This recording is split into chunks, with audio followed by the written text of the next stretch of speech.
Ladies and gentlemen, fans and combatants, this is Mortal Kombat 11, where we're about to see some of the best players in the business duke it out on a one-on-one basis. My name is Darth Arma, and I have the pleasure, the privilege to share the commentary desk with Mr. Aquaman, the only man brave enough to main Ares in Injustice 1, and just an overall positive figure for our community. Mr. Aquaman, thank you so much for being here today. I absolutely love you. That's what you're heading up your sleeve, is that I was an Ares main, of all things. Welcome, everybody, to Mortal Kombat 11 Top 8 here at NEC. This has been built up to be, I think, and almost rightfully so, being the last premier stop on the tour with how much time has passed, the best Top 8 on the pro competition to date, with how much skill we saw from pools all the way through that top 16, which was absolutely insane from start to finish, almost every match going to a final and third game. This has been built up to be one of the best top 8s I think that is going to happen for our community. So excited for this, and let's go ahead and break down what that is going to be. First up, we're going to have SonicFox versus ArnKratos on the winner's side, and Combat versus Ninja Killa. Almost no surprises here, except for ArnKratos coming all the way from Russia to make this Cinderella run on the winner's side, and boy, does he have a big matchup against SonicFox. On the loser's side, we're going to have Semiij versus Dragon, the only run back in this top 8 of these first matches. They met all the way back at the very first pro competition event at Combo Breaker in that top 8. Semiij surprisingly taking it. We'll go over a little more details about these matchups as they happen. And Splash versus Scar to round out our first round matches. Splash, another kind of surprise, but not really when you look at this is his second pro competition event, second top 8, right, Arma? Right away, and this is, Splash has been putting in work, going to local events, trying to just, get ready, get all that practice that he possibly can, and he is really delivered at the two pro competition events that he's actually attended. He is playing phenomenally. ArnKratos is, again, very talented player. Defense, defense, defense. I've never seen someone so committed to holding on to block and just waiting for the opportunity. I watched him just outweight some of the best players in the business. And characters, and upgraded Jackie. He just blocked everything. He waited. Waited for his turn, and he seized the moment. And that's what he's going to need here against Sonic. ArnKratos has a reputation, but it's been online as being this incredibly skilled player, and everyone had their doubts. But guess who's proving them wrong here? It is Kratos here in the winner's side of top 8 of the final premier event, and going to show that he's one of the best in the world. And coming all the way from Russia, got to give massive shout outs as we come here into game number 1. It's going to be, what's it going to be? Is it going to be the Soul Eater pick, or is it going to be Warlock here against Collector? We have been seeing him play both, so it could be either one depending on what he wants for the situation. Let's see it. Let's see what that variation is. Are you guys ready for some of the best Mortal Kombat 11 in the business here? Going right here with the Warlock variation is ArnKratos and SonicFox. They're staying true to their word, picking only Collector for this entire tournament. Had a couple of scares too, did Sonic, in the pools and in top 16, but has made it work, has made the adjustments on the fly. You just can't downplay this character anymore. That's it. Everyone playing this character cannot downplay this character anymore. SonicFox is proven it. Oh, and I don't know if that was an input error or not, but accidentally teleporting themselves into the corner right there. But it's a massive pickup, but a little bit of an execution error to start us off. Maybe feeling the jitters here.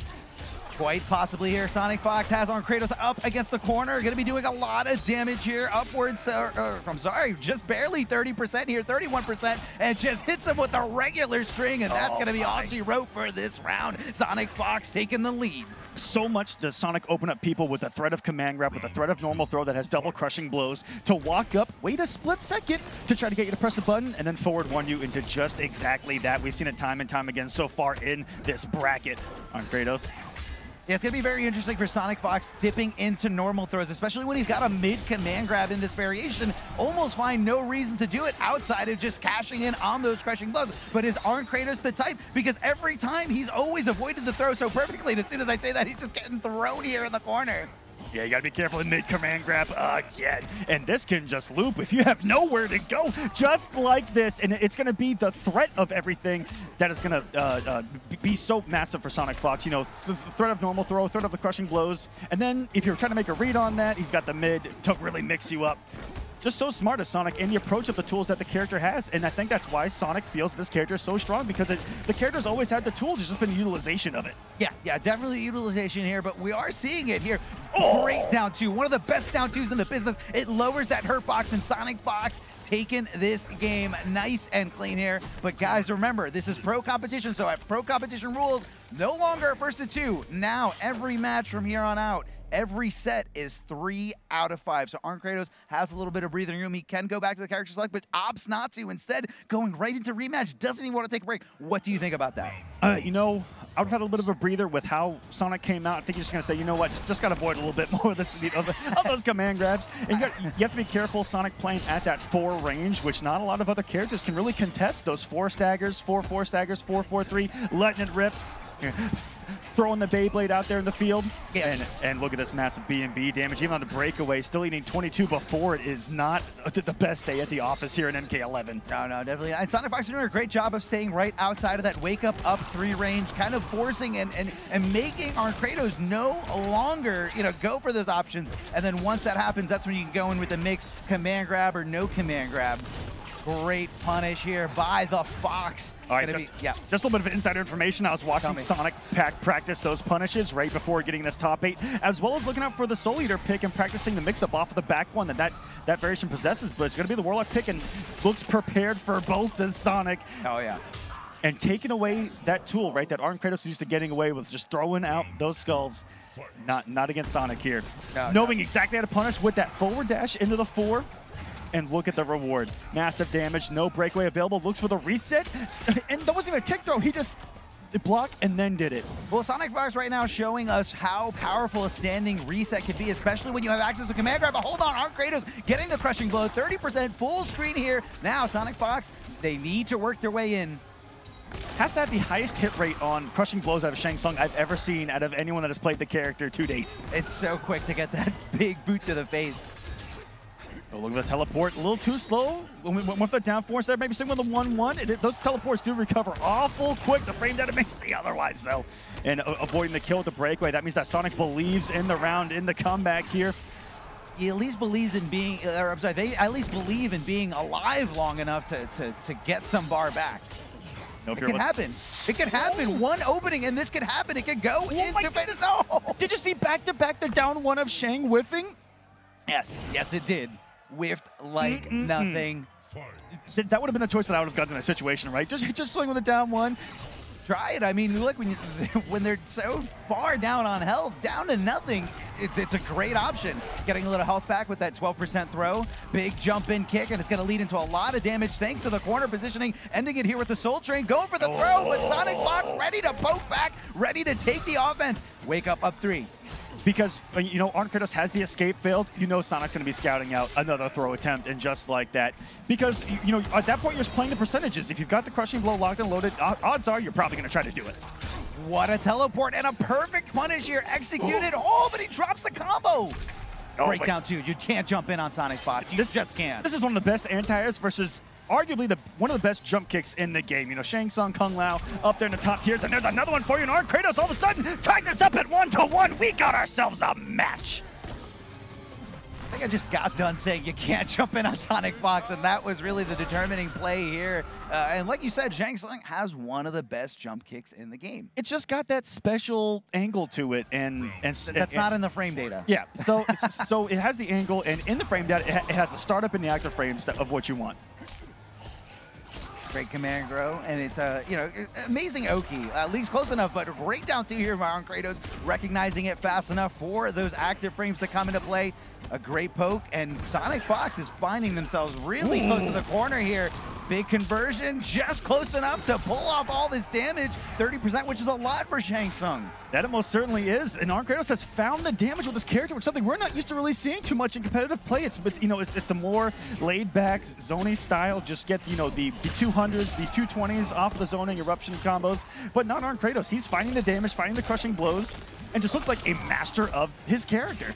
Absolutely, absolutely here. Great blocks to the full string. Doesn't get anything afterwards. Instead looking for a short hop. Not sure if that was an input error, but doesn't matter. ArnKratos ready to take the lead here in game number 3 as he is up 1 round over the Fox. I think the biggest question, one of the biggest questions of the tournament is what will happen when Sonic goes down, potentially 2-1 situation.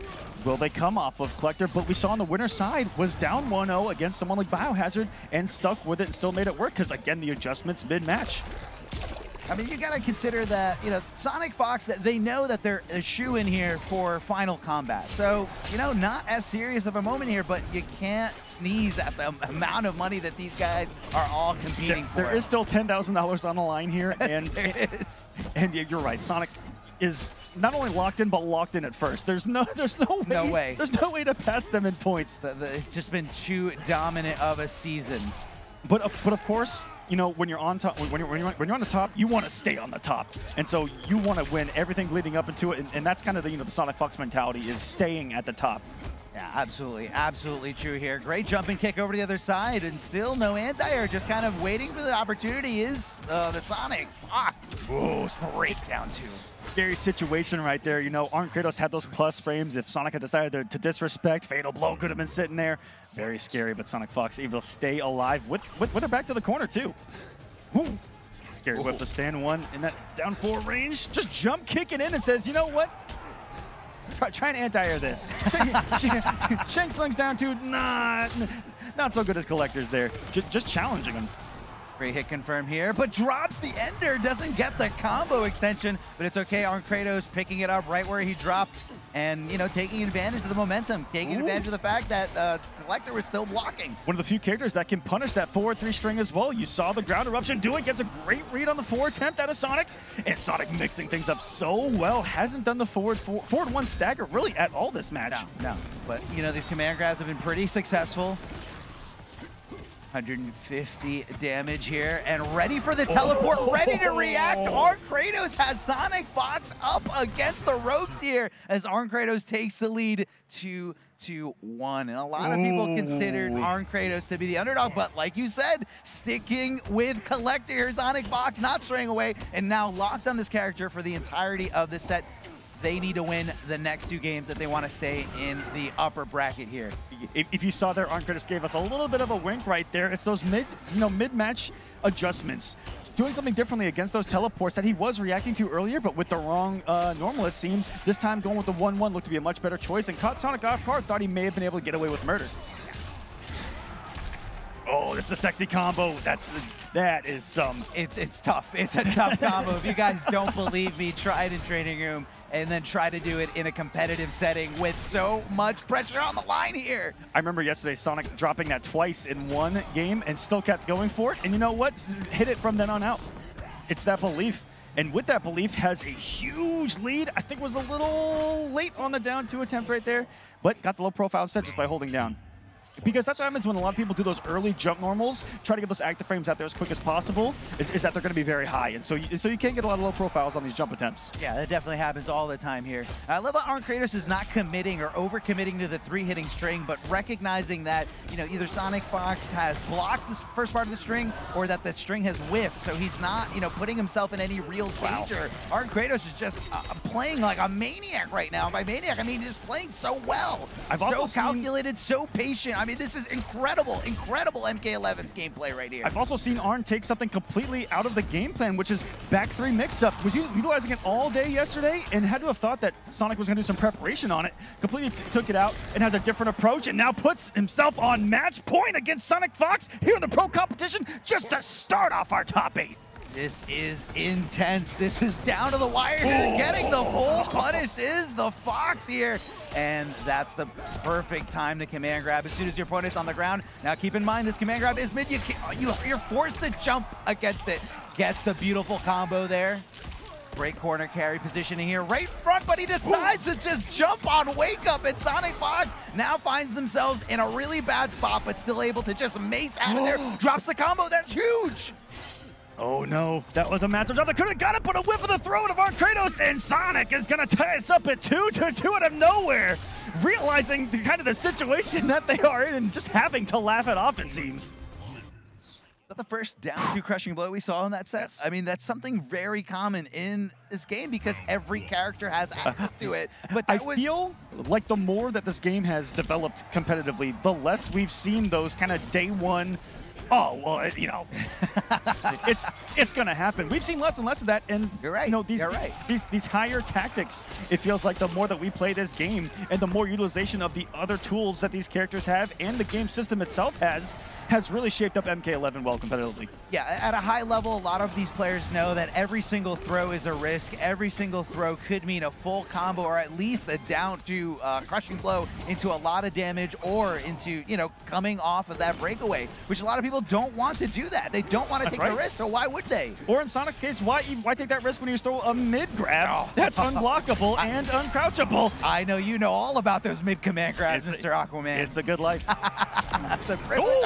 Oh, fatal blow. Now this should be enough here. I know this one doesn't really scale, especially after it connects after only 2 hits. I saw a lot of shields and able to survive his Arn. Do you believe in magic? You just woke up with it. Another match point for ArnKratos. Stolen. Call the police. 911. I'd like to report a robbery. Absolutely robbed from right underneath there. He just knew. He knew that was the opportunity. And SonicFox, they just didn't think he was capable of doing such a move. That is the mix-up, Arma. Are they going to do it or not? We don't even know. You were just talking about how we don't see day 1, day 2 stuff, and that's day 1 as it gets. Wake up fatal blow, and it worked.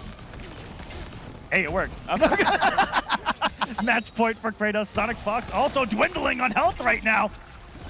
Being zoned out so smart is Kratos, not trying to take too many risks. We know that the threat of teleport's there the entire time. Down 2 working perfectly, but SonicFox dropping the follow-up there. I'm not sure if it was actually possible. He did seem like he was high enough. Ooh, the conversion straight skull to close out that. Well, right there, he's thinking about positioning. He wants Collector away, but Collector so mobile with the access to that teleport specific to this variation only.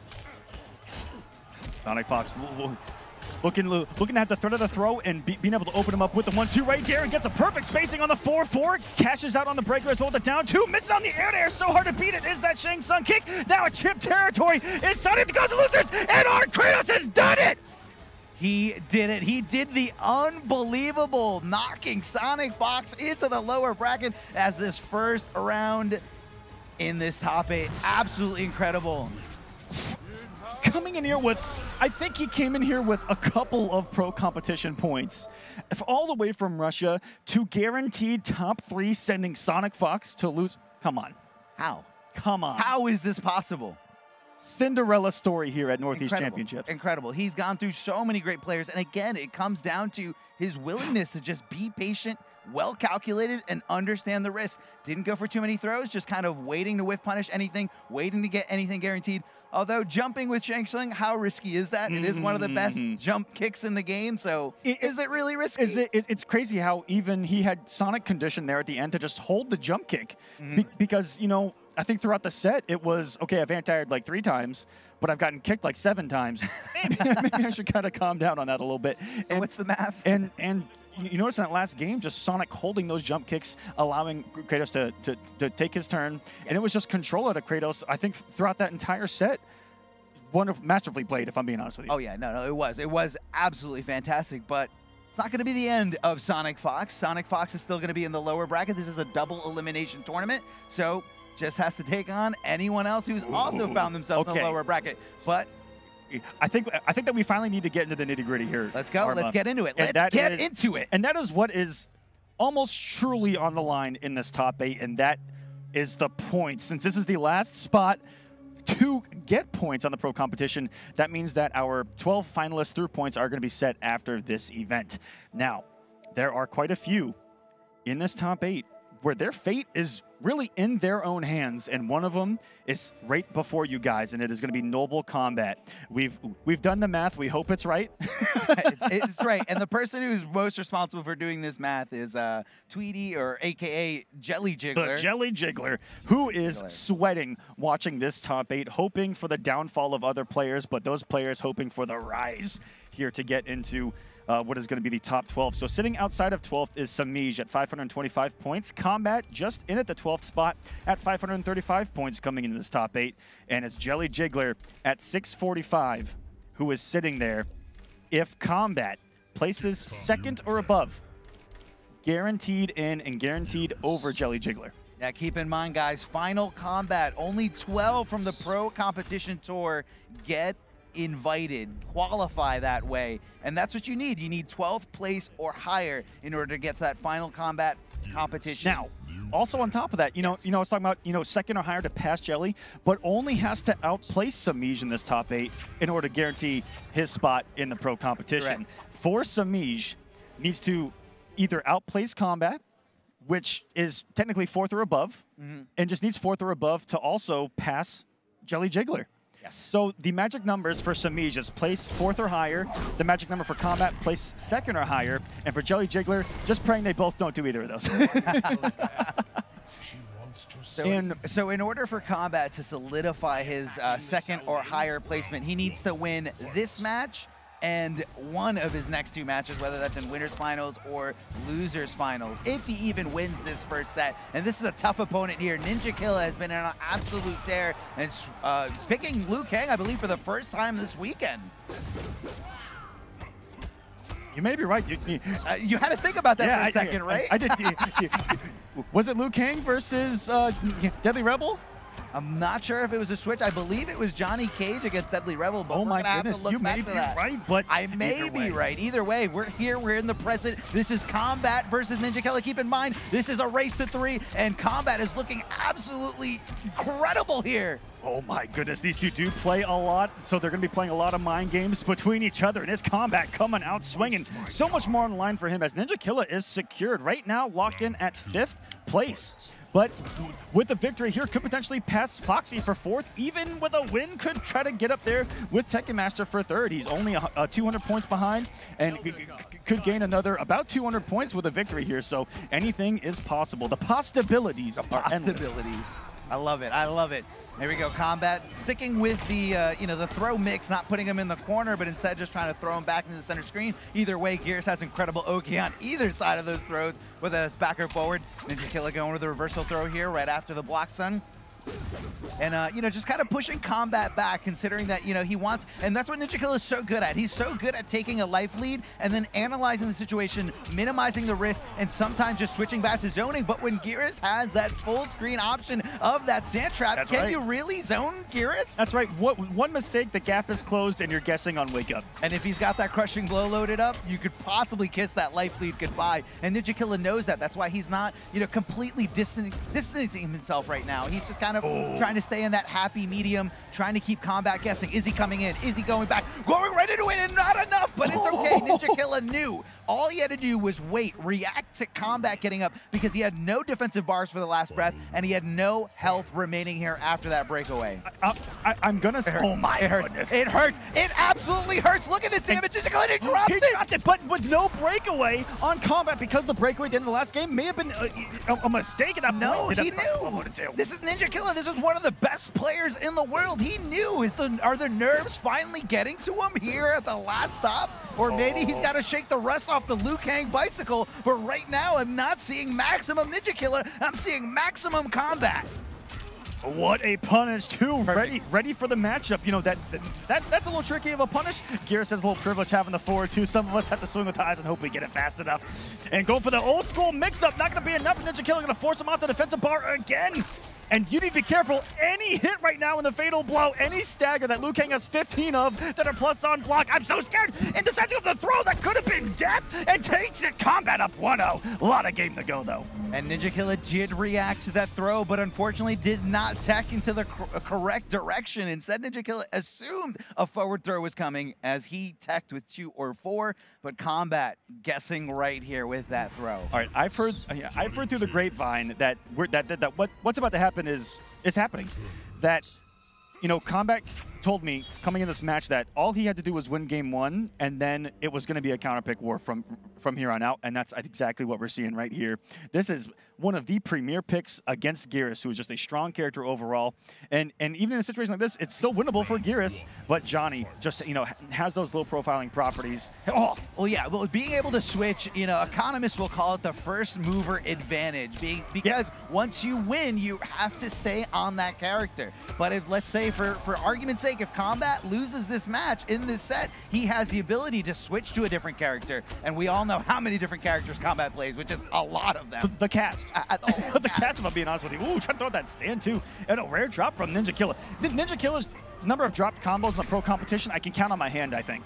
Oh yeah, oh yeah. He's an execution monster. Absolutely phenomenal. Practice, I imagine practice room every day, drilled in and out, because that execution is impeccable.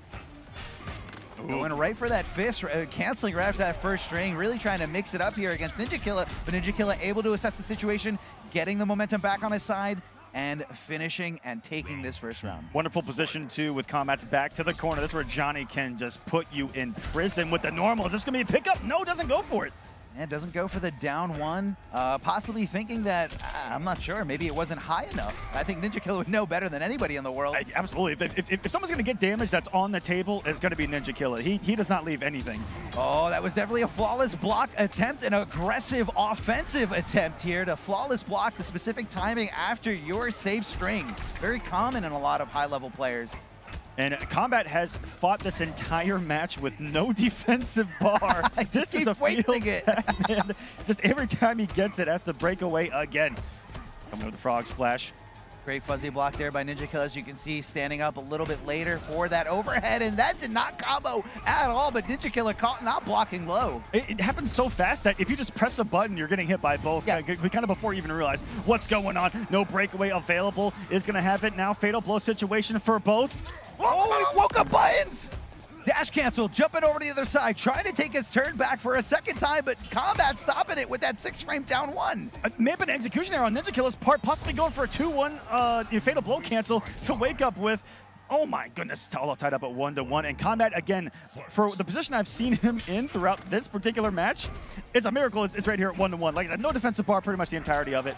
And Johnny Cage going to work here, thinking the breakaway was coming. It was Ninja Killa, because it comes so early every time. Yeah, it definitely does. And you know that you can't be too predictable when it comes to the breakaway, but a lot of pro players love to just kind of do specific combos when they know breakaways on the table. But this is oppressive here, and he sniffed it out. He sniffed it out like nothing. And Combat looking absolutely desperate here in the corner, desperately trying to jump out. And Ninja Killa back on the board, tying it up 1-1. But again, we talked about it. Economists call it that first mover advantage. Combat able to switch over to a different character to counterpick Ninja Killa, who is locked on this character and this variation. What variation is he picking? Is he picking 3 or 2? Looking at outtake. He plays both. Yep. Outtake. It is going to be outtake. And we saw this matchup yesterday when it was Rewind versus Ninja Killa, and Ninja Killa was able to take it. A lot of force balls. And guys, keep in mind, even though this is a mirror match, these guys are playing different variations. You're going to see the Ninja Killa, Johnny Cage doing the straight fireballs in the showstopper variation, but the fireballs from Combat's Johnny Cage going to be doing a little bit better at full screen to mid screen, because they arc down and they do so much chip and have a great advantage. Exactly that. So there's not too many differences in the game plan, I feel, between these two, matchup dependent. But here in the mirror, it's going to be all about who's going to outspace the other. And there's a little bit of differences in the pressure. Showstopper does have right here the side switch ability off of his confirmable launcher versus the nut punch of outtake, and as well as the projectile able to jail in the plus frames. Yeah, definitely. And one thing that Showstopper does have. Wait, hold on. What? Time out. Did you do that? Time out. Jumping kick shadow. Is that allowed? Jumping kick shadow kick. That is the most unsafe thing he could have done. I would have rage quit in a Combat League match if someone did that to me. He jumped in, he was so plus, and what did he decide to do? His unsafe high. Unsafe high. Why would he do that? But it worked. It absolutely worked, and it's definitely getting under his skin. Maybe that was the intent. It had to be. It absolutely had to be. Wow. Rising Star, so good. A great move that you can keep safe with the amplification bar. What's wild is they did it without any meter to back that up. If that would have gone blocked, full combo punished. He knew it was going to hit. He knew it. And there is that camera coming into play again for the side switch to get him out of the corner. And we saw Ninja Killa do that so much against Rewind, and that was a big factor, is that when he got the hit with his back to the corner, was able to put Rewind there. Oh, yeah. But look at this health lead for Combat right now, keeping it safe with the upper. Wait a minute. It hurts. It hurts. Glasses for the crushing blow. Gonna keep him. And what Showstopper has access to is unbreakable damage. It was enough. Oh! It was enough. He kept his feet. He killed him while he was standing there. He killed him while he was standing. 480. Here you go. Unbreakable. I'll see you in the next round, but he's not going to have it here. Well, he is still going to have fatal blow cancels if he does tap down to below 30%. Oh my goodness, you are right. Yes, he didn't use it. He doesn't come off of it. Wait a minute. I'm just remembering. Yes. It's all coming back to me. The horrors, all the memories I blocked out of my head because of Combat League. The horrors. Keep in mind, I already would have quit the match.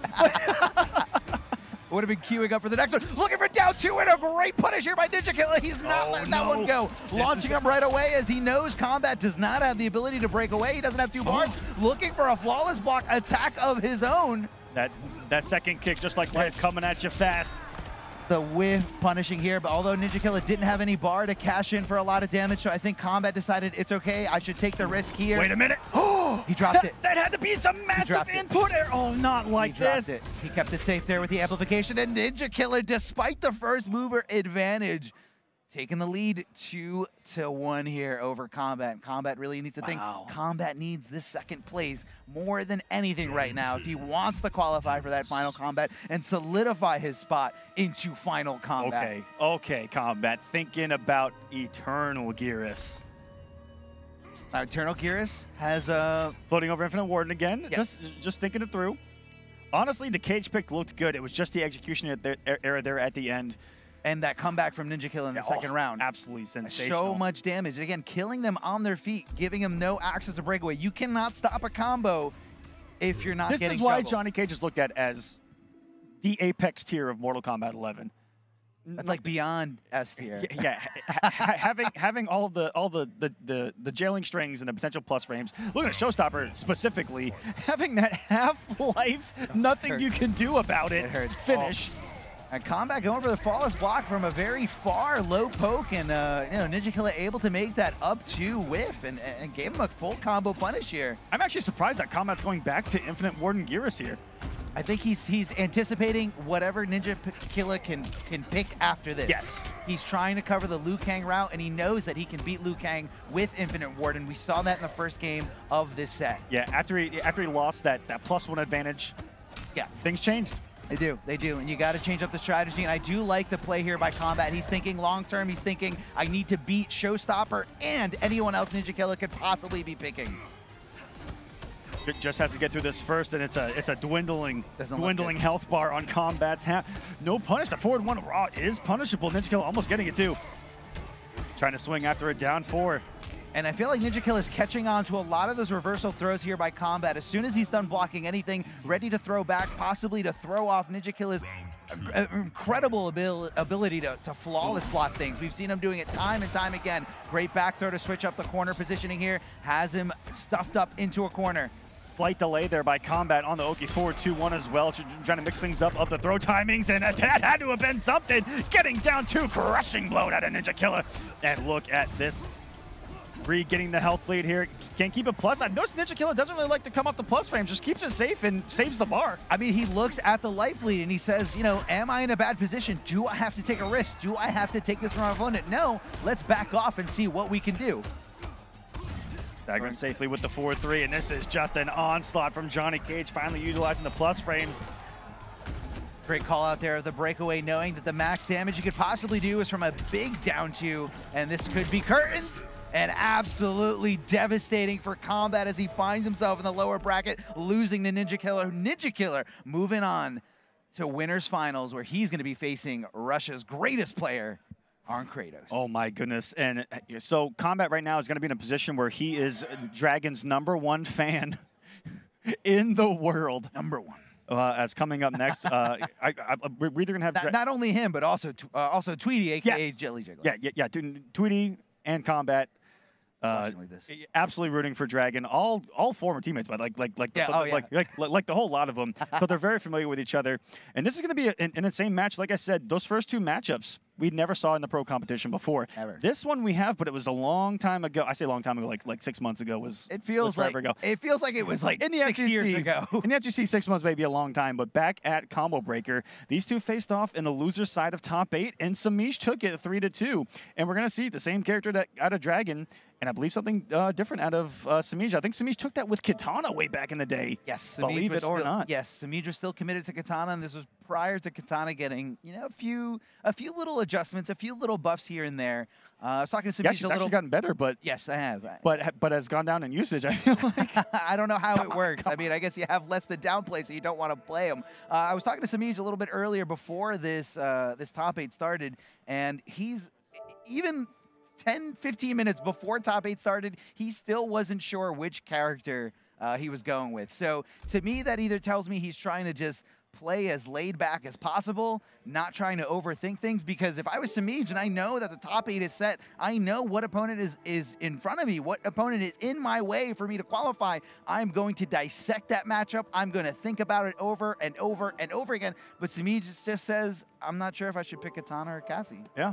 I'm still not sure. I'll figure it out. I'll figure it out. I said, you can request a blind pick, and he's like, he's going to pick Cetrion no matter what. So he's like, I'll figure it out. With Sindel not legal yet, I think we know the pick out of Dragon. But we have seen surprises before. If you remember DreamHack Montreal, we saw the surprise Hypeborn that almost upset Sonic. That's right. That's right. Dragon with that beautiful play, hoping that SonicFox would break away. Oh, it's down to a hill. My hoping the breakaway was going to happen in order for them to stay up in the air, and it didn't happen, and got full combo punished. These two have had, you know, very different pro competition years. Pretty inconsistent has been Semiij throughout. Starting off very similar, Combo Breaker, Semiij beating Dragon for that 4th place spot, put Dragon at 5th, Semiij at 4th. Look at CEO. And on, Dragon hasn't placed worse than 5th at a pro competition event. So if he loses here, this will be his worst showing to date. But Semiij has been all over the place. A 4th finish, 33rd finish, 9th, 17th, and 7th.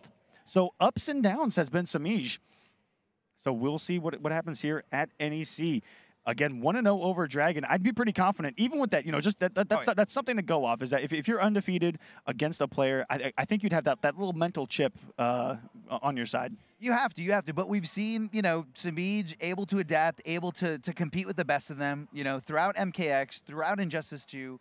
And I like you said, inconsistency, which is not usually something that I'm familiar with seeing when it comes to Semiij. Absolutely. This is he's the machine.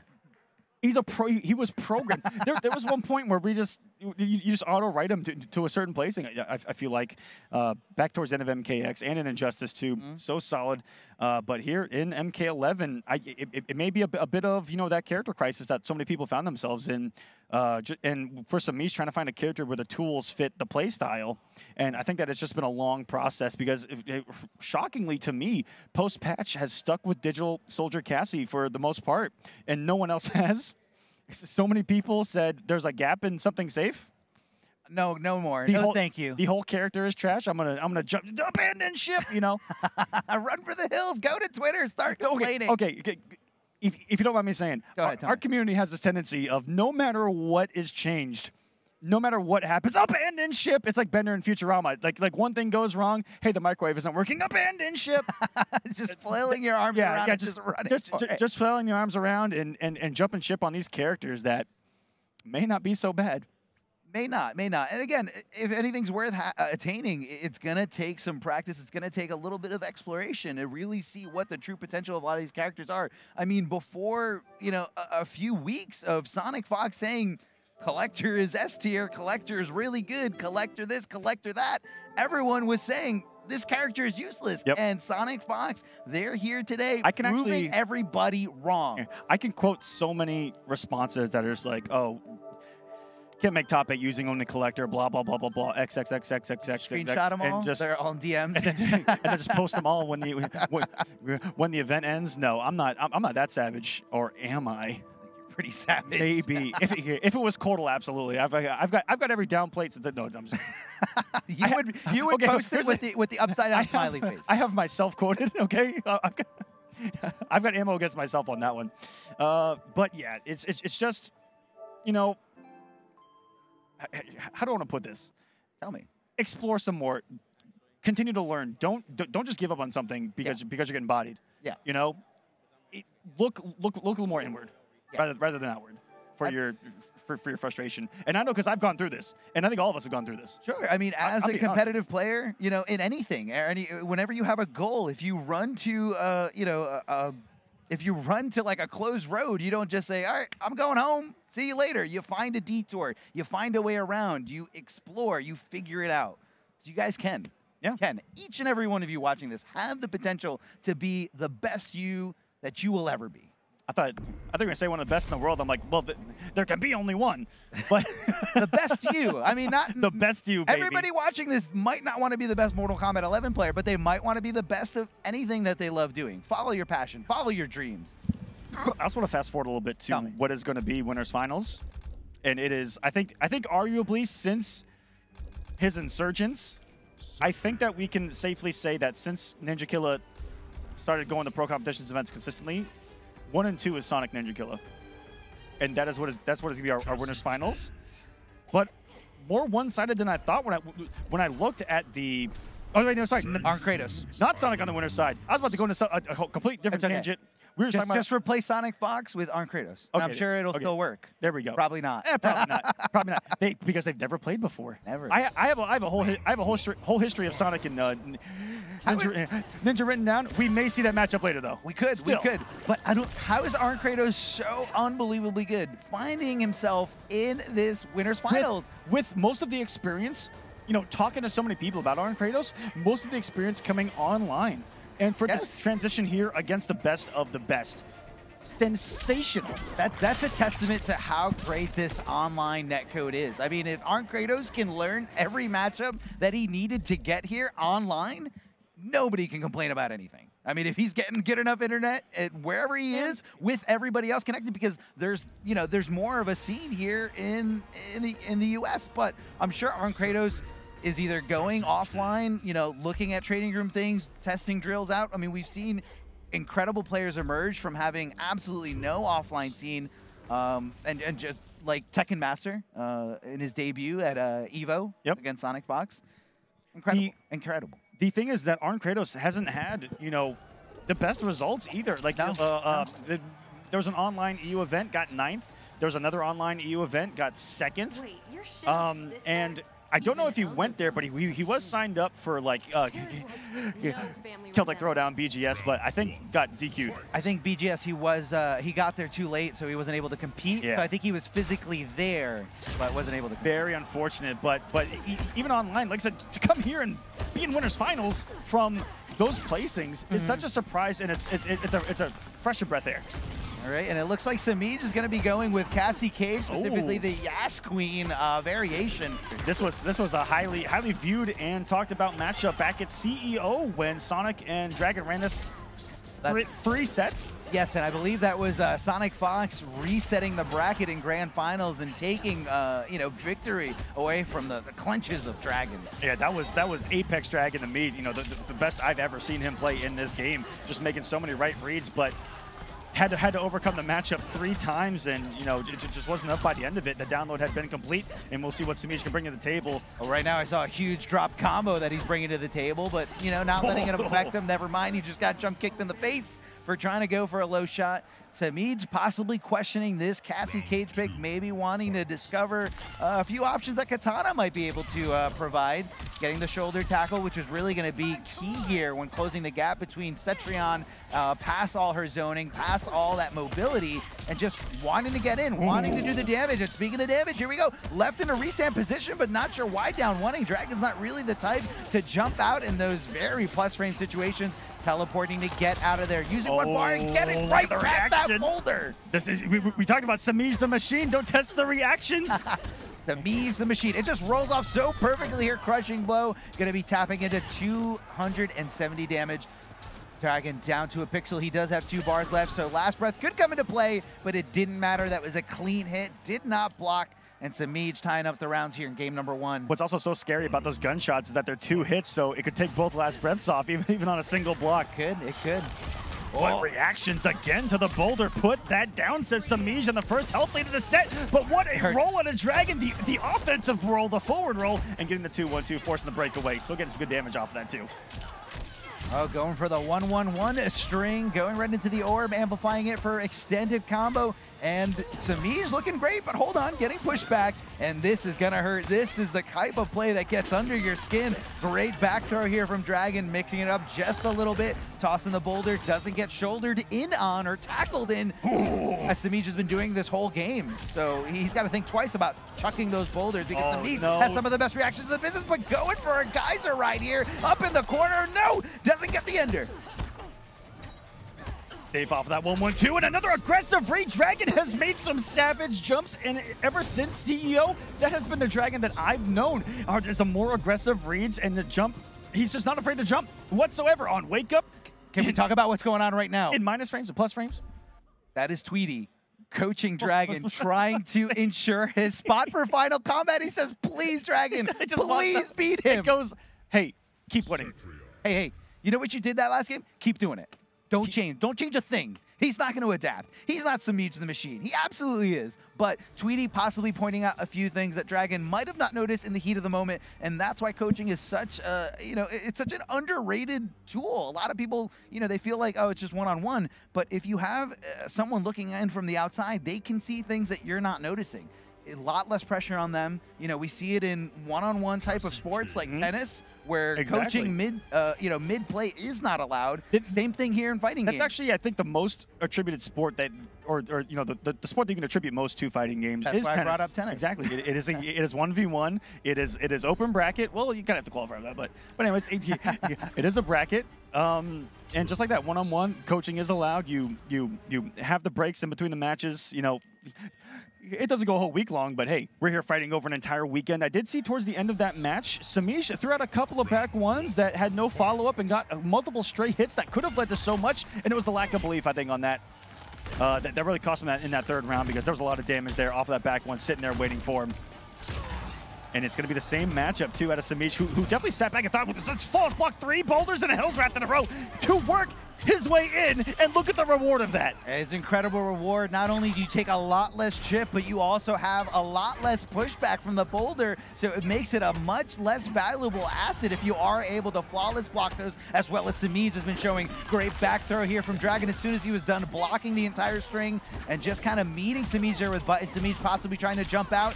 Gonna convert into a side switch combo. Not sure if that was on purpose. Oh, yeah. Maybe. I don't know. He wants the corner because he doesn't want Centurion to just teleport away whenever she wants. A huge whiff of the up 3, and I'm surprised Semiij didn't sniff that out.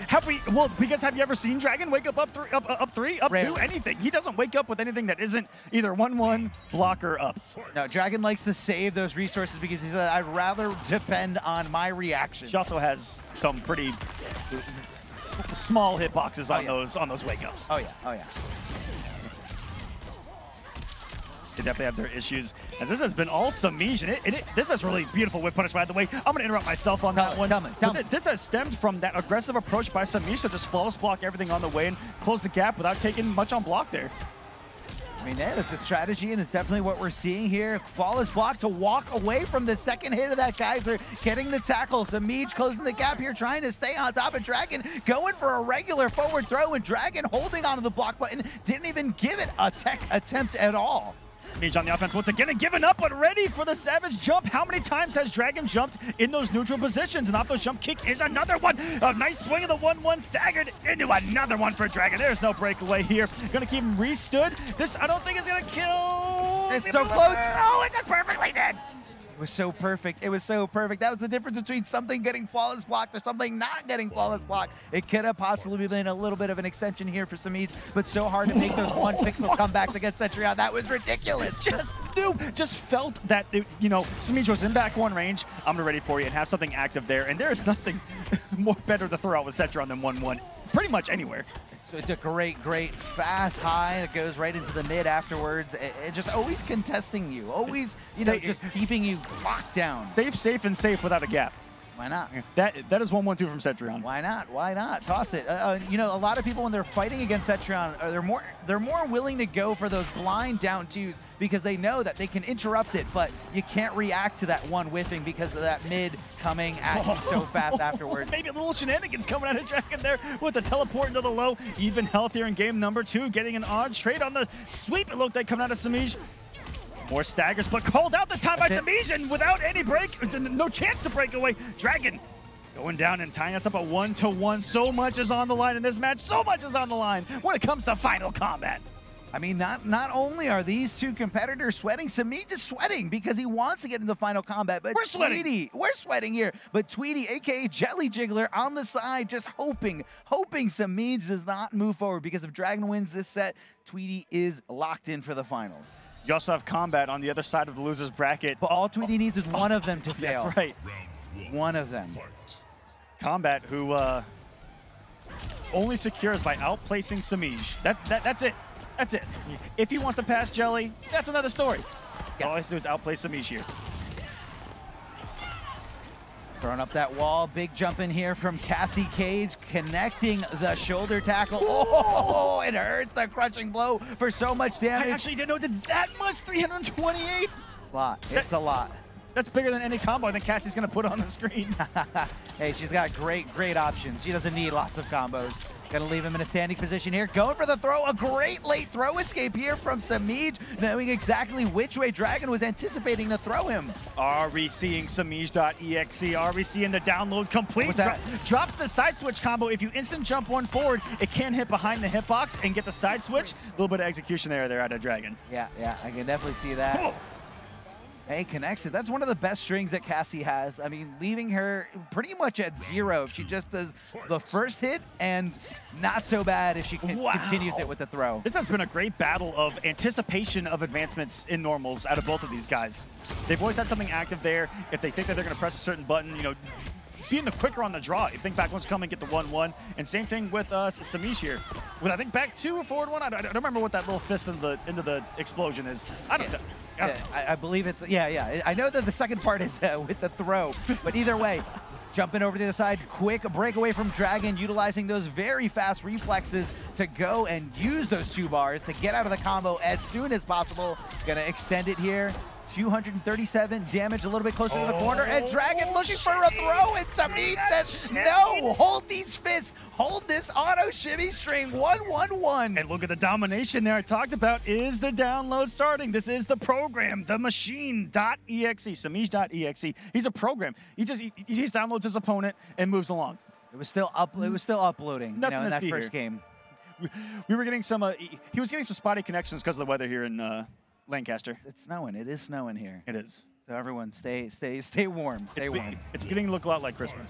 It is, little by little. I have no idea what snow looks like. It's a okay, Texas boy. It's anything but a mean. Don't lie. You were born in New Hampshire. Shout outs to New Hampshire. Shout outs to New England, the safest place on earth. Wonderful punish on the shoulder. This is also a mental counter pick because Dragon has openly detested this matchup since the beginning of the game. I think. Oh yeah. Gonna end the combo here with the geyser, and Dragon opting to just kind of go full screen, try to use that, but reversal punish just like that. And that's why Semiij is sticking with this variation. Gonna be popping him up for a big combo, down 2, not even gonna risk the breakaway. Semiij holding on to those 2 bars as he's looking for the long game. He's not looking for the short-term solution here because it wouldn't have done him any good. Yeah, this is not a character that's gonna have that in that situation 2-hit comeback, 700 damage. No, Cassie really has to chip away at you, work with the health lead, or hope for something crazy. Yeah. You know, doesn't have that reactionary fatal blow like others. Just shooting him right in the legs, just backing off. Look at the spacing, absolutely immaculate here by Semiij, locking down his opponent, knowing he's holding on to block, knowing he's susceptible to throws, and he went for it again, and Dragon just threw all caution to the wind, jumping in with that big jump kick, and Semiij right back at you, says Semiij here in the beatdown, and called out the backdash as well, and now match point for Semiij. I love, that is one of my favorite things in fighting games, when someone does something to you so savage, and your response is, I'm gonna do it right back at you. Incredible play from these 2 Titans here, but only one of them can move on, and the other one's gonna get eliminated, and the guts getting scrambled here. 27% for that counter hit, crushing blow. Oh, trying to punish the wall on block. Dragon has thrown a lot of non-amplified versions of that. Not ready for the amplification. Staggering just a 4-2. Yeah, great little mid there, just kind of stopping Semiij, possibly looking for a throw. We haven't seen down 2 crushing blow really take a big factor in any of these matchups, but again, you don't see that too often at the highest level of gameplay. I mean, how many attempts at what we thought was maybe reading a throw that have gotten blown up, and I think that's it. Because it's the safer route. It's the safer route to attempt to try to blow up the throw. Way safer. The throw is a lot easier to connect on someone if they're so willing to block. So it's just like kind of like, again, the strike throw game. Ooh, you're testing Semiij's reactions right there. Scary stuff, and Dragon needs to be careful because Yes Queen has unbreakable damage out the wazoo. One more hit could potentially do it here for both. As Dragon also has Fatal Blow locked and loaded. He does, yes he does indeed. The down 4 taking advantage of the hit stun, and Semiij cleaning this out, knowing Dragon was holding on the block. If Dragon just didn't, if he just threw all costs in the wind and jumped, he would have been able to escape that throw, but Semiij locking it down and moving on. Here far. Comes. He needs to win one more. Yes, he does. He needs to win one more. If Semiij loses his next match in this tournament, he is getting 5th place, and that is not enough to secure himself into final combat. He needs to win one more. Who's his opponent? Well, here's the thing. Who's his opponent? If Combat loses his next match, if Semiij and Combat tie, Semiij gets in. Semiij gets in. Yes. So Combat needs to win one more to truly secure himself. He has to outplay Semiij. That's right, because Combat is the one coming in from the bottom. Yeah, that's right. But from the top. But he's starting in the winners, which is why he just needs to make this. He needs to make this tournament his. So Semiij, I believe, guarantees himself in no matter what if he gets 4th. That is his magic number. So if Semiij gets one more win no matter what he's in, then it's between Jelly Jiggler in Combat. And Jelly Jiggler who has no way to control the situation, and that's why it's so stressful. He's just on the you see him at the side coaching Dragon, like hoping, just please beat him, please, just come on, you've done it before. Just put extra pressure on him for no reason right there. And also big about that match, Dragon's worst placement on the pro competition. Definitely his worst placement. You're right, but he did make all the top 8s. But at Final Combat, may not see Cetrion. That's right. He's been a Sindel stan for a very long time. For the Center, he hasn't played anyone else. Reveal on Twitter.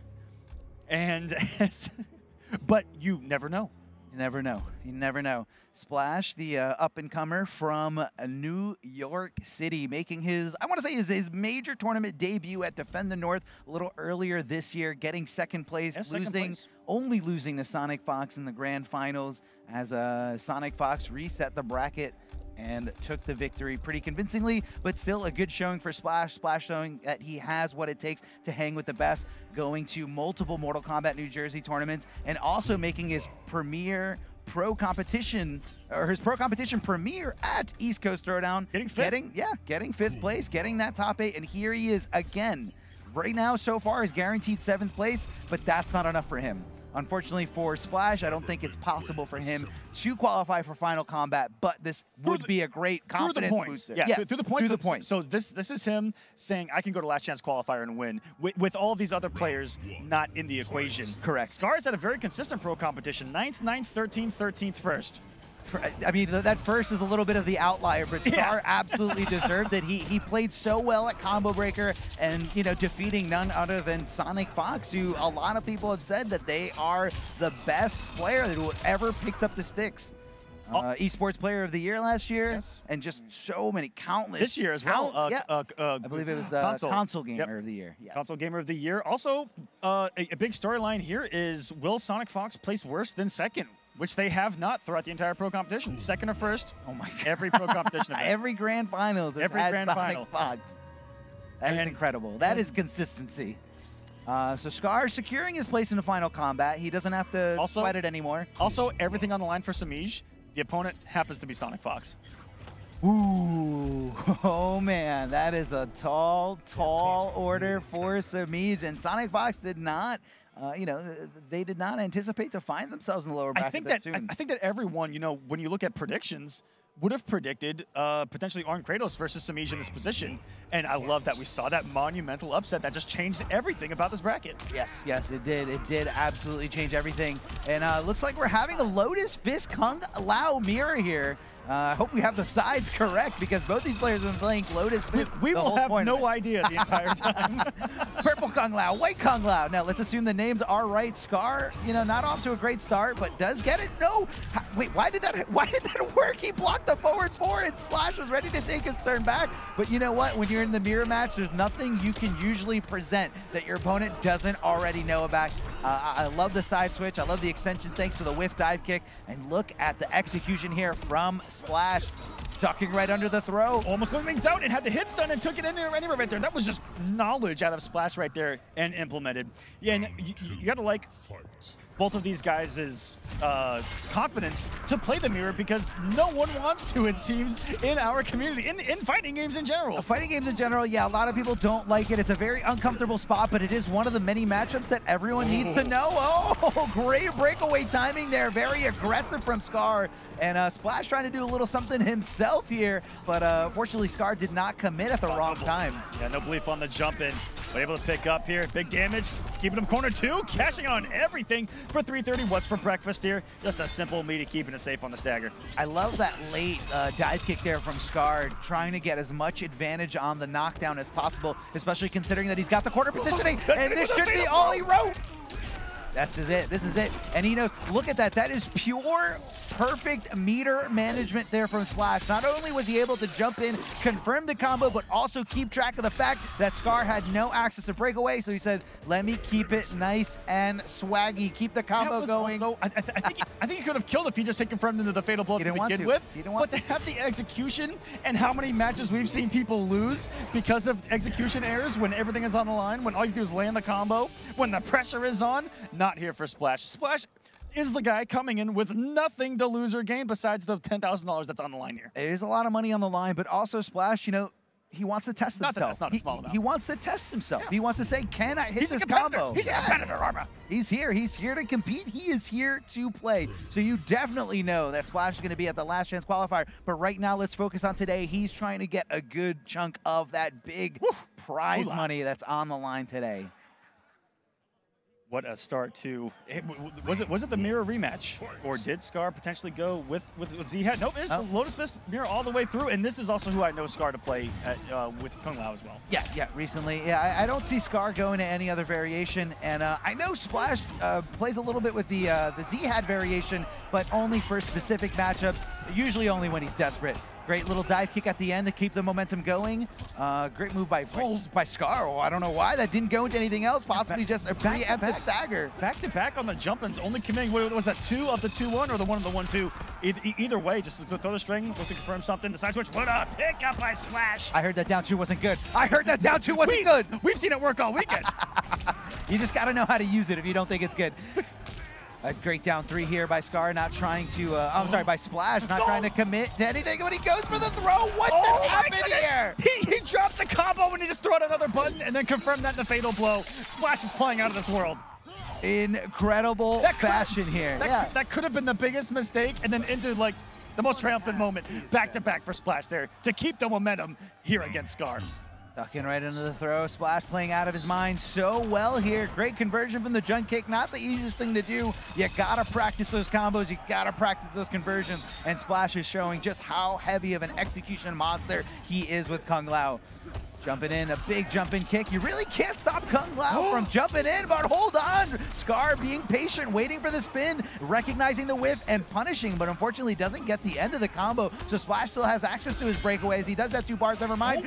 He went into it. I fixed him. Commentator's curse. I thought he had the 2 bars. Uses it right away. It goes for a full combo ride. It's Enter the Matrix. He put that back move right through the orbiting hat as it was coming around the backside of Kung Lao, right in between it. But it's Splash with the pressure on the corner. Throw a little too early, but Scar could have punished it, but only did the throw back. He didn't commit. He didn't commit. We could have saw it down to the orbiting half. There are no pushing. Oh my goodness, jumped in between it again. How many times is he going to interrupt the orbiting half? I don't even know what's going on. They were going everywhere. Nobody knew whose orbiting hat was, and they just like kind of collided as soon as he jumped in, and it just went back to the normal. Are we in the 90s? Neutral. Are we watching Twister? I don't know what's going on right now, man. What just happened? What portal did I just go through? But Splash off to a great start here. 2-0 over Scar. But again, Scar kind of playing with a little bit more of a laid-back composure. He's already qualified for Final Combat.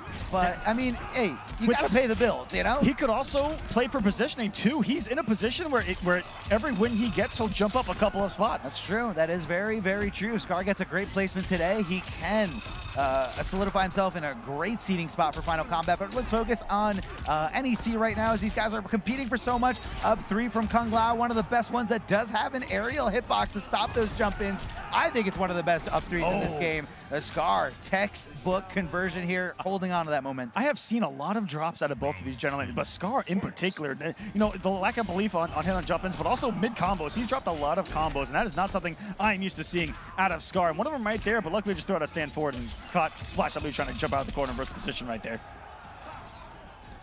But unlike him to me. Yeah, no, I definitely agree. Not like the Scar that we're used to seeing. As we're used to seeing. Yes, you're usually seeing a crispy Scar. There we go. We're seeing it now. We're seeing it now. He's tapping into it.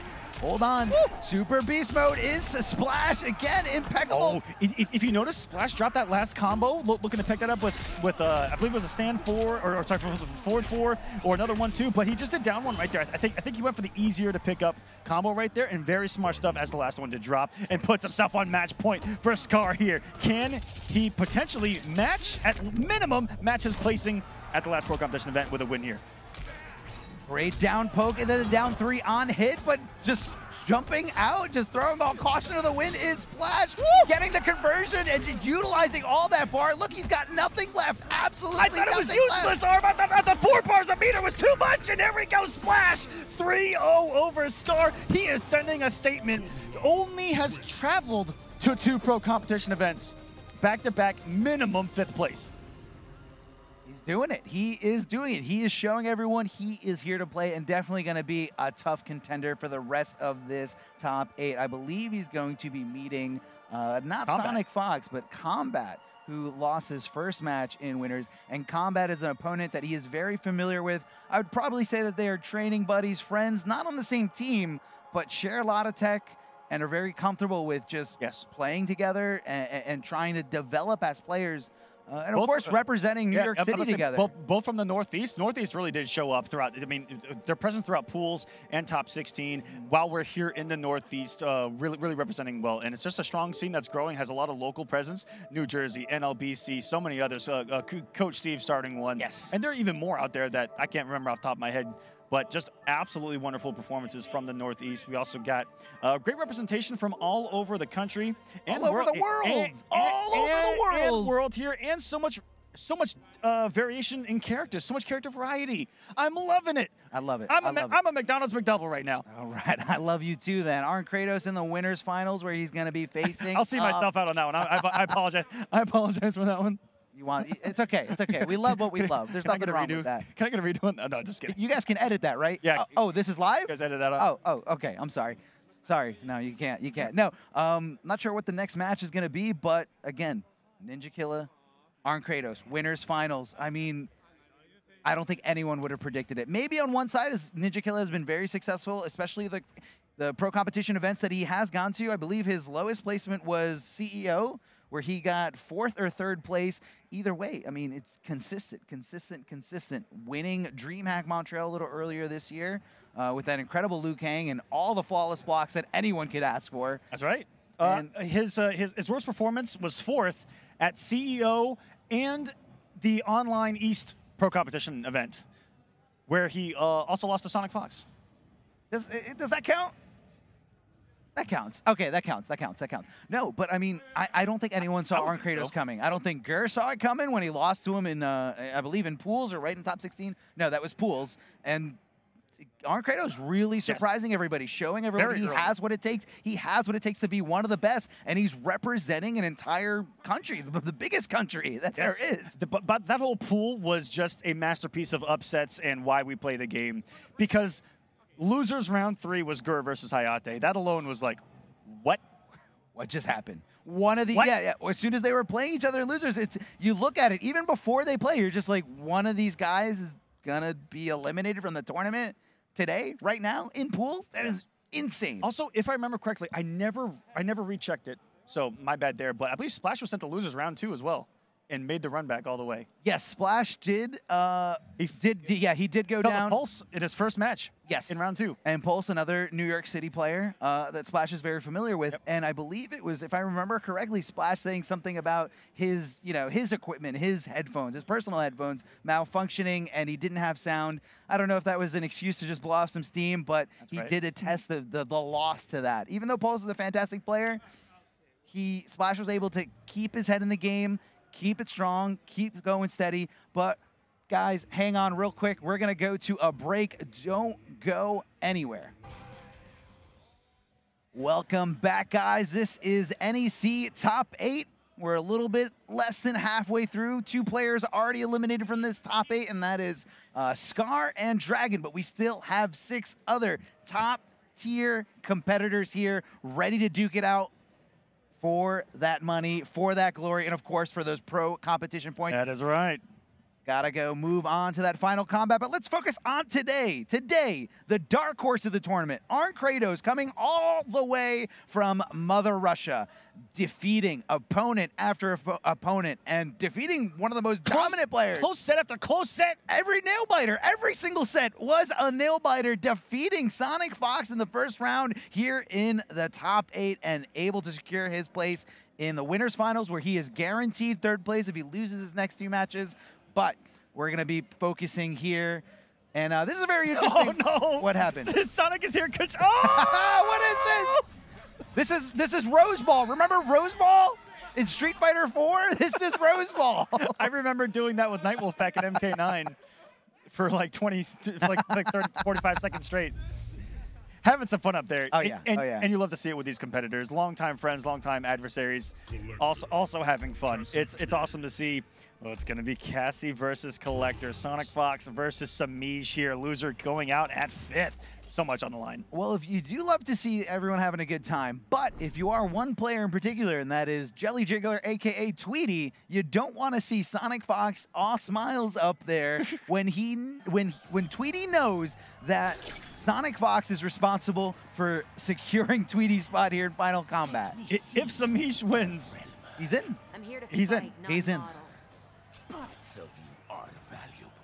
Round 1, fight. Nothing but Collector from Sonic. The proclamation heard around the world. Around the Twitterverse, everyone saying no, Collector is still bad. Collector is not the character that you think he is, but SonicFox proving everybody wrong right now. Great lead here against Semiij.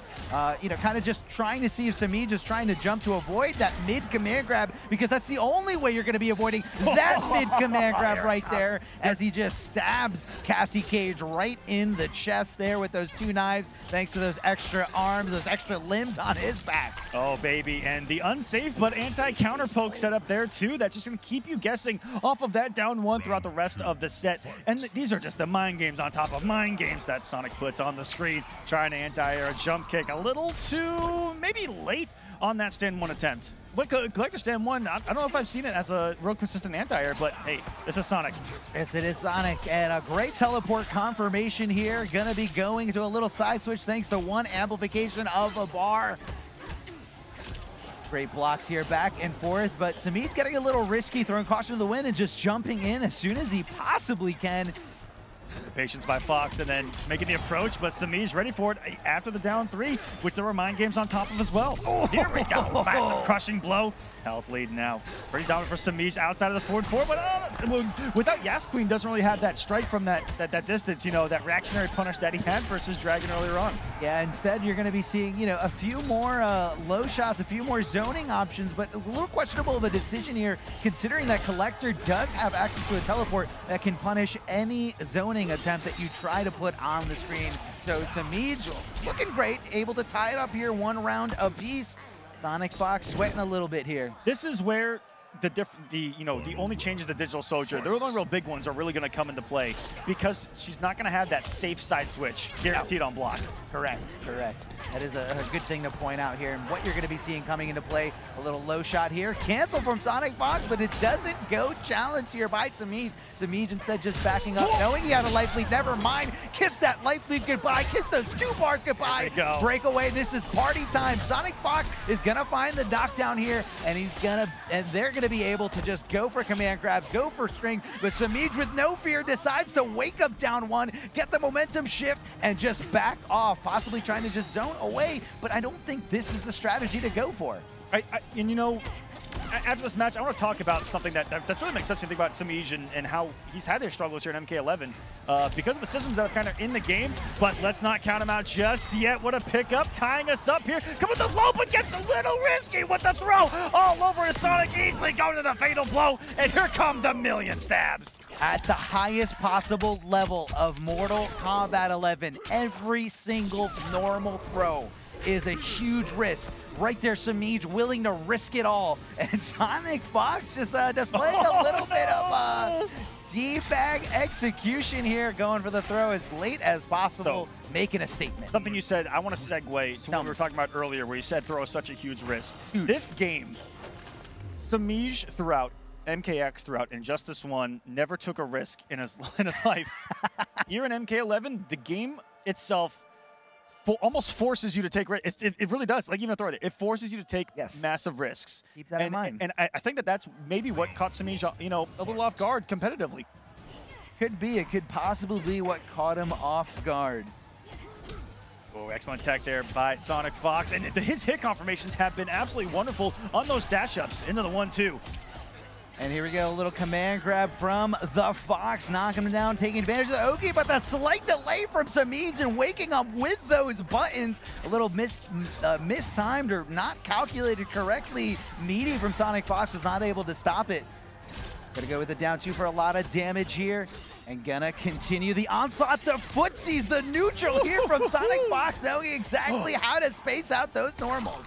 Right back at you from Semiij too, just a dropped combo, throwing out another risky throw, but working out this time. There's 14%, and the easy side switch from Collector having to teleport here and back in the pack. Easy. A forward 3, Semiij looking for the whiff punish, but didn't get there in time or didn't reach where he had to reach to stop the rest of that string from coming out. SonicFox getting away with a lot of these pokes here. Just whip. You don't want to whip forward 3 at the highest level of play. And that right there is what a command grab character opens up, is down 1 special, because you're so afraid of either command grab. Either a tech throw or off of the hit stun that he can jail off of, also having the mid command grab. That is such a good game in MK11. Little low shot from Cassie Case. Do it! He threw it! Nothing. Not connecting. It reminds me of Kung Pao with Betty swinging the chain. Swinging a chain. Okay. No? Okay. No, I remember. I remember. I didn't smile hard enough. But here, a little back throw from SonicFox. Throwing Semiij a little bit closer to the corner. And again, always worrying about position. No matter what fighting game you're playing, you always have to worry about the corner because you can immobilize your opponent with so much limitations of real estate. Well, I was supposed to be down 2 in the Just a little bit here. Gonna hit confirm. Beautiful side switch by Semiij, leaving him in a standing position, giving him no access to wake-ups, but just backing off, doesn't want to take the risk. Oh, speaking of risk. You know what? A throw cost him game number 1 has thrown so many throws here in game number 2. But that's the thing, that's a counter to the adaptation, is my opponent thinks I'm not going to throw again because it costs me everything, but maybe I'll throw again. You thought, I'm a machine. You can't outthink a machine. Or can you? I think a machine can't outthink you, but let's see it's Semiij. I think Semiij is a cyborg. Great up 2 Collector is some of the best wake-up attacks, especially that up 2. That Mace's hitbox is just so massive. Getting the command grab here. It's a reversal, and it ended up being a punish between the gap with the shot. You saw one weakness of Digital Soldier, too, in the corner, unable to get the combos off the low shot. Just a little too close there. Miscalculation out of Semiij. Converting perfectly here from that high down 2 into the down 1, whiffing the command grab, not anticipating the delay wake up or possibly mistiming it was SonicFox. It's such a guessing game of the active frames of the command throw, right? Yeah, you really have to guess when they're going to do their wake up. Otherwise, you're going to be sitting there whiffing for days, just like we saw. Whiffing for days. The mace being tossed out there over and over again. A great zoning tool, you know, a great zoning normal, you know, just kind of keeping away, not putting Collector at too much risk, but, you know, there's always that chance of that crazy jump in, but hold on, hit confirming, not going to be able to, he dropped that, that was his opportunity, If he loses this match, he has himself to blame. SonicFox has no access to breakaway. What's going to happen? That could have been his only opportunity. What's going to happen here? Chip territory, only one more is going to do it. Put it on themselves, punishable, the breakaway. It's not going to do it, Sonic. Absolute robbery here, but you cannot blame anyone else but yourself in that situation. He drops the match-winning combo right before his eyes, and he was just so sure that SonicFox was not going to be ready for that stray shot. SonicFox had no access to breakaway there for that last combo. No reason for Semiij to really just let it slip between his fingers. That was his. This set should be tied up 1-1, but it's not. Semiij finding himself in a position where he needs, if he wants to qualify for Final Combat, he needs to win these next 3 games, not only against one of the top 8 finalists, but against probably the most consistent Mortal Kombat 11 player that has ever existed, and that is SonicFox. Tall order. Tall order from a mistake like that. And it hurts. Getting trapped in the bola. SonicFox off to an incredible lead here. Dominant, completely dominant. Both players access the breakaway. Gonna have no bar at all. Not gonna be able to break away from this. Gonna have to eat all this damage. Restand situation just taking over and over again. Stand 1, stop. Stand 1, command grab. Semiij's not ready for the second one. It was the no mix-up. He did the same exact thing. Third time. Absolutely savage from SonicFox. Fourth time. Why not? Done. He is inside the mind of a machine right now and tearing it apart from the inside. I mean, right now, Semiij is acting like a pinball machine, just tossed on its side on complete tilt right here. He is not being the machine that he needs to be. Hold on. Just jumps. Of course you're going to re-command grab that situation. It's only come 14 times in a row. Walks into another 4-4. It's also Collector having that range easily confirmable into massive damage. And get staggered safely. And I love the side switch combo there, using the teleport to be right on the other side and continuing that combo after the capture from the bola. But hold on, we're all rooting for you, Semiij, right here, trying to get into Final Combat. Great high shot. SonicFox getting a little frisky, trying to jump out of something, but this is going to be a very tough spot for Semiij. He's literally one combo away from not making it into the rest of this top 8. Hold on, Semiij is here, forcing the breakaway, needs to find another hit. He has one more bar of offensive meter, but that is it. SonicFox gotta be moving on, and Tweety, aka Jelly Jiggler, definitely celebrating right now, knowing that his spot is secured in Final Combat, coming up to congratulate SonicFox. Jelly coming. Oh no. Yes. But you know what? Do you think he's gonna buy him? Do you think he's gonna buy SonicFox dinner?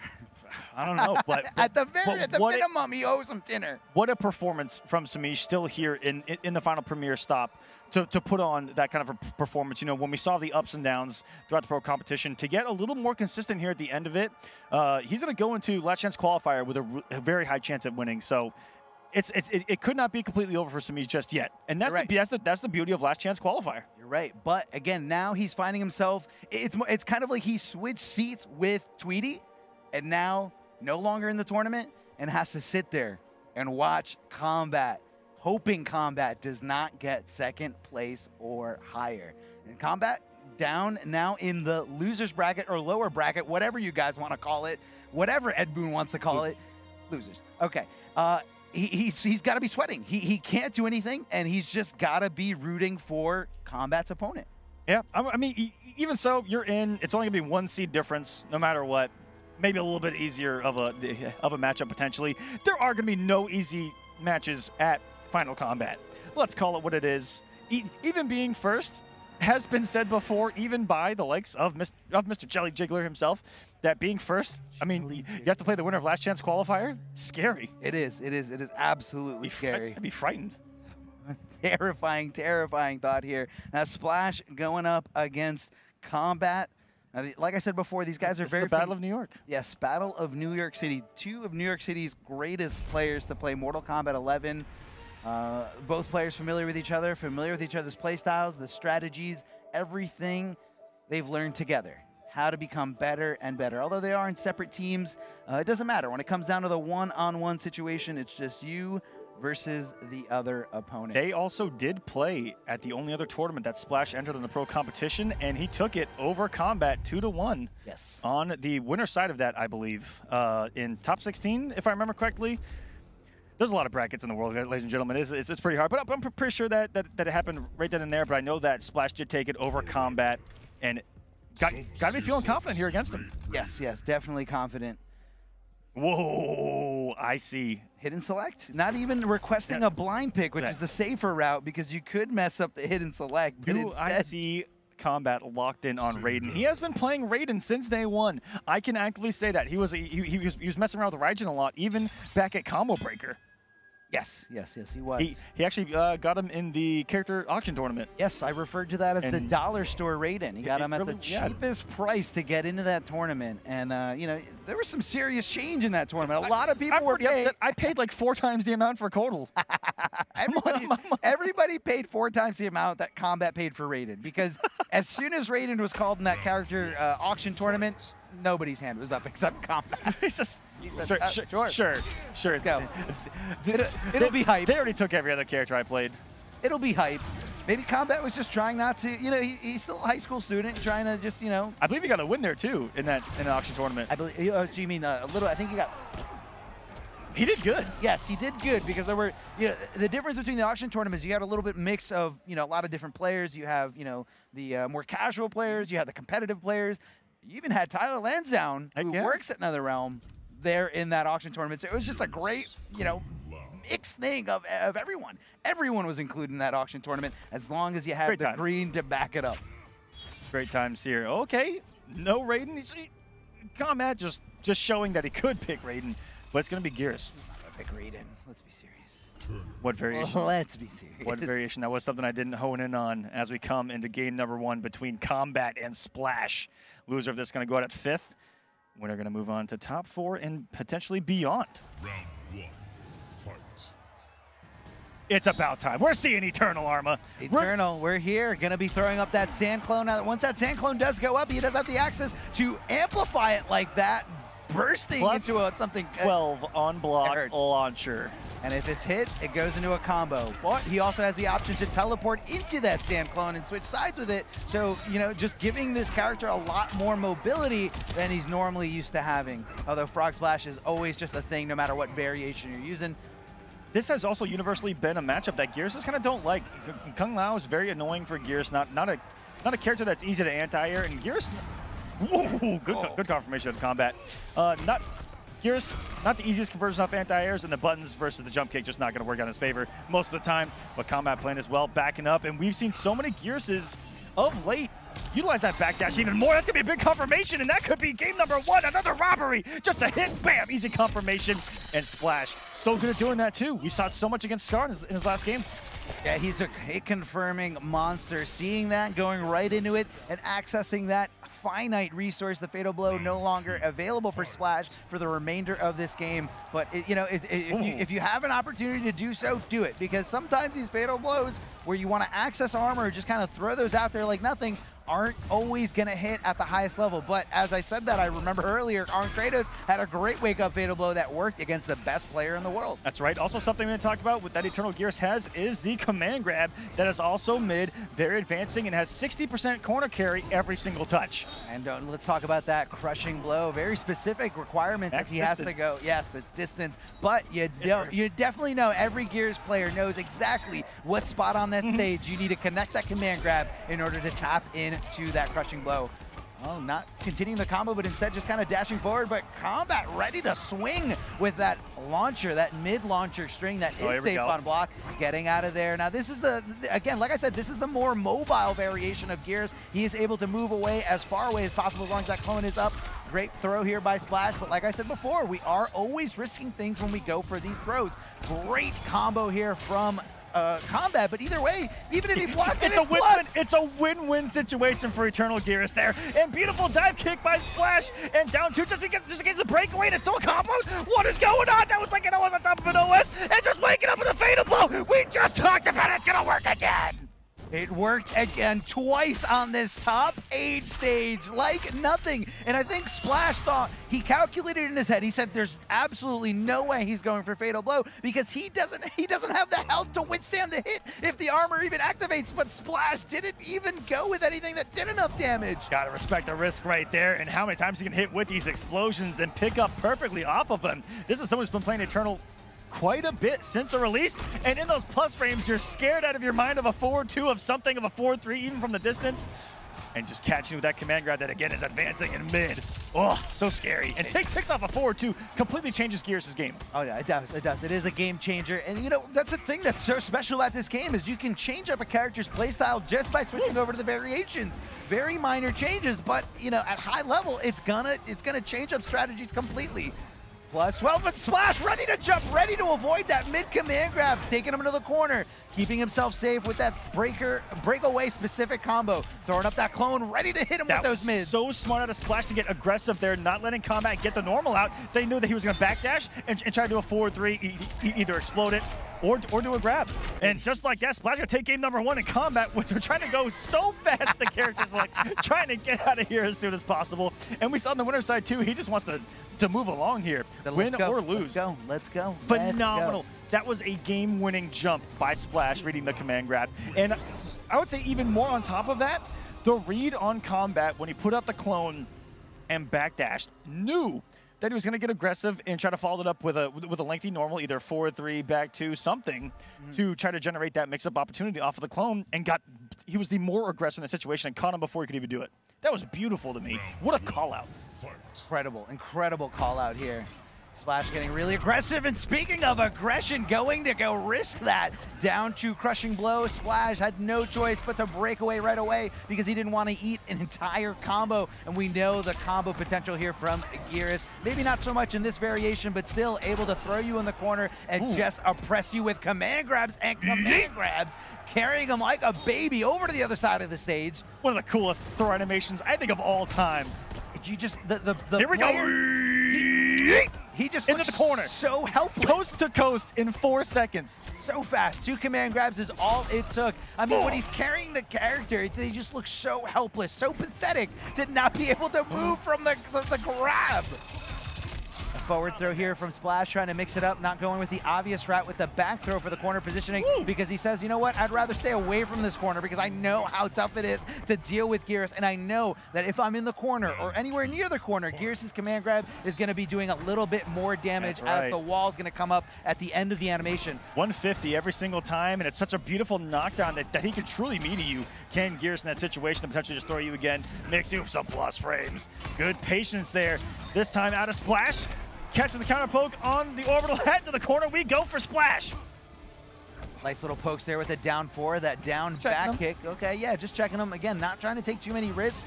Trying to, going for the regular throw. Combat keeping the corner positioning. Again, Eternal Geras has access. Never mind, he's backing off. Throwing up the clone. Said, come on, come at me. I'm doing something. Teleport. That was scary. That's a great interactable in the corner. Whether you want to use it offensively or defensively, you can use it to just jump off and get away, get out of dodge, get out of there cleanly. Not easy to pick up off of max distance stand one anti-airs with Geras, and I'm shocked Combat was able to do it. One of the best players in the world for sure. Absolutely here. Hammer time.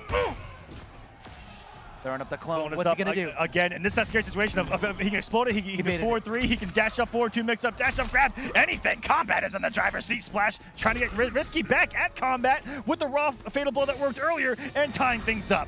Looking so calm and collected as Combat here, and fatalitying on the first win. Trying to send a message. Make watch. He cannot press start. He cannot go away from this screen. He has to watch his character get its brains knocked out of their skull by Geras. Not a good feeling, and especially that, not the last play that got him, but the play before where Splash desperately went for that fatal blow. That was just Combat throwing out the bait, and Splash biting harder than anything, clenching on and just saying, give me this raw fatal blow. That's definitely not a good feeling going into this game number 3. I mean, he got read like a book. And Combat is just showing us kind of the book on Eternal Geras. I'm loving the utilization of the clones. I love that in a lot of situations of a lot of hits done. It's more about backing off and setting up for later on with that clone. I also like that Combat is taking this set. I guess the approach is a little bit different because Splash is a Kung Lao loyalist. He does. Very rarely will he go to another character, but Combat, you know, he is ready. He says, I know you're playing this character. Even though I lost the first game, I am not switching away from it because I'm confident in my pick. And that pick is Eternal Geras here. Woo! Beautiful down 2 to anti-air the jump attempt here from Kung Lao. But again, we know these. Oh, down 2 crushing blow. We've been seeing that a lot. He just felt that one. I felt. I felt it too, apparently. I felt it in my chest. I saw you jump up. I thought you were going to hit the ceiling. Because it was so quick. It was as if he knew like a stand one was coming instantly. Out of Splash there. Now Kung Lao does some big boy damage and right into the fatal blow. And all that defensive bar is going to be gone here as what is going to be on the knockdown at this fatal blow out of Splash. Yeah, the fatal blow this not could enough. be a game winner decision.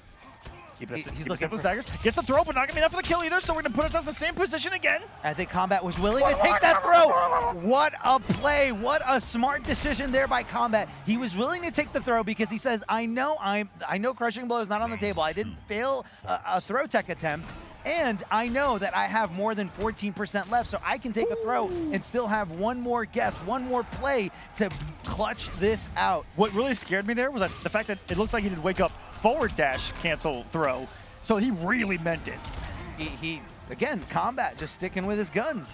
Here we go to the corner. Is this gonna be it? It's gonna be 300. Oh, it hurts. It hurts so much. Double damage here and the corner positioning. But Combat says, you know what? This is a good enough life lead. It's a little harder to tell on the tournament stage. I was second guessing it a little bit. And here we go back to the corner. Look at that knockdown. It's so beautiful. I would get really aggressive there because of that interactable. We've seen Splash utilize it so much. And another read of a high from Combat. And he's gonna go up 2-1 now. Splash going for so many throws. If you look back, I feel like if someone has the statistics on the throw attempts from every player in this top 8, I think Splash is going for a lot more throws, and Combat knows that. Whether that's him adapting the situation right here live before our eyes in top 8, or maybe an assessment that he made when these guys were practicing together or where they played each other in tournament before. Like I said, these guys go to a lot of local events. Next Level Battle Circuit, Coach Steve's tournament in the Bronx, and of course Mortal Kombat New Jersey in New Jersey, so these guys are very familiar, whether that's a competitive setting or a casual setting. So could be Combat saying, also, Splash, I know you're going to keep trying to throw me. No matter how many down 2s I hit you with, you're going to keep trying to throw me. It's also built in with Kung Lao, right? That's actually the character right there. It's strike throw. We see it for Foxy so much throughout the pro competition. So many other Kung Laos, because the character doesn't have built-in mix-ups in that way. So how do you open someone up if you don't have an overhead or a low, or if you don't have phenomenal staggers trying to catch people pressing buttons? To open someone up, to get them to press buttons, you have to utilize that throw. And I think that's why we're seeing it so much out of Splash, because look at that. There's no real mix-up there, and as Combat probably making the read on the throw and gets the throw himself. That's it, the counter. There's just so many like layers of mind games here. Great, oh, hold on. I think he was not sure what not sure what Splash was looking for there. That's a big punish. That's a big punish. No, he didn't. It was a big punish. Drop that Splash to the corner. We go. It hurts. All right, he's going to aggressive. He has not gotten aggressive off that knockdown once. Because he knows it's not worth it. He knows that a slight delay wake up or a long delay wake up into wake up buttons from Kung Lao means so much damage. Kung Lao is a high risk, high reward character in the hands of most players because they know I can really hurt. By doing these unsafe things, I can really get a lot of damage. Well, certainly is. Tries to get the ticker off the stand too, but Splash taking the hit sometimes against grapplers. And I hate to say this, take the hit. The hit. Sometimes you gotta take the hit. Big jump in Frog Splash, but a little slight delay from Splash, I believe. Frog Splash on Splash. And watch this. Back up clone. Okay, just puts up the clone immediately. First, he dropped it. That was the first time that he spaced it that way, and it worked out so well for him. Just a rare drop.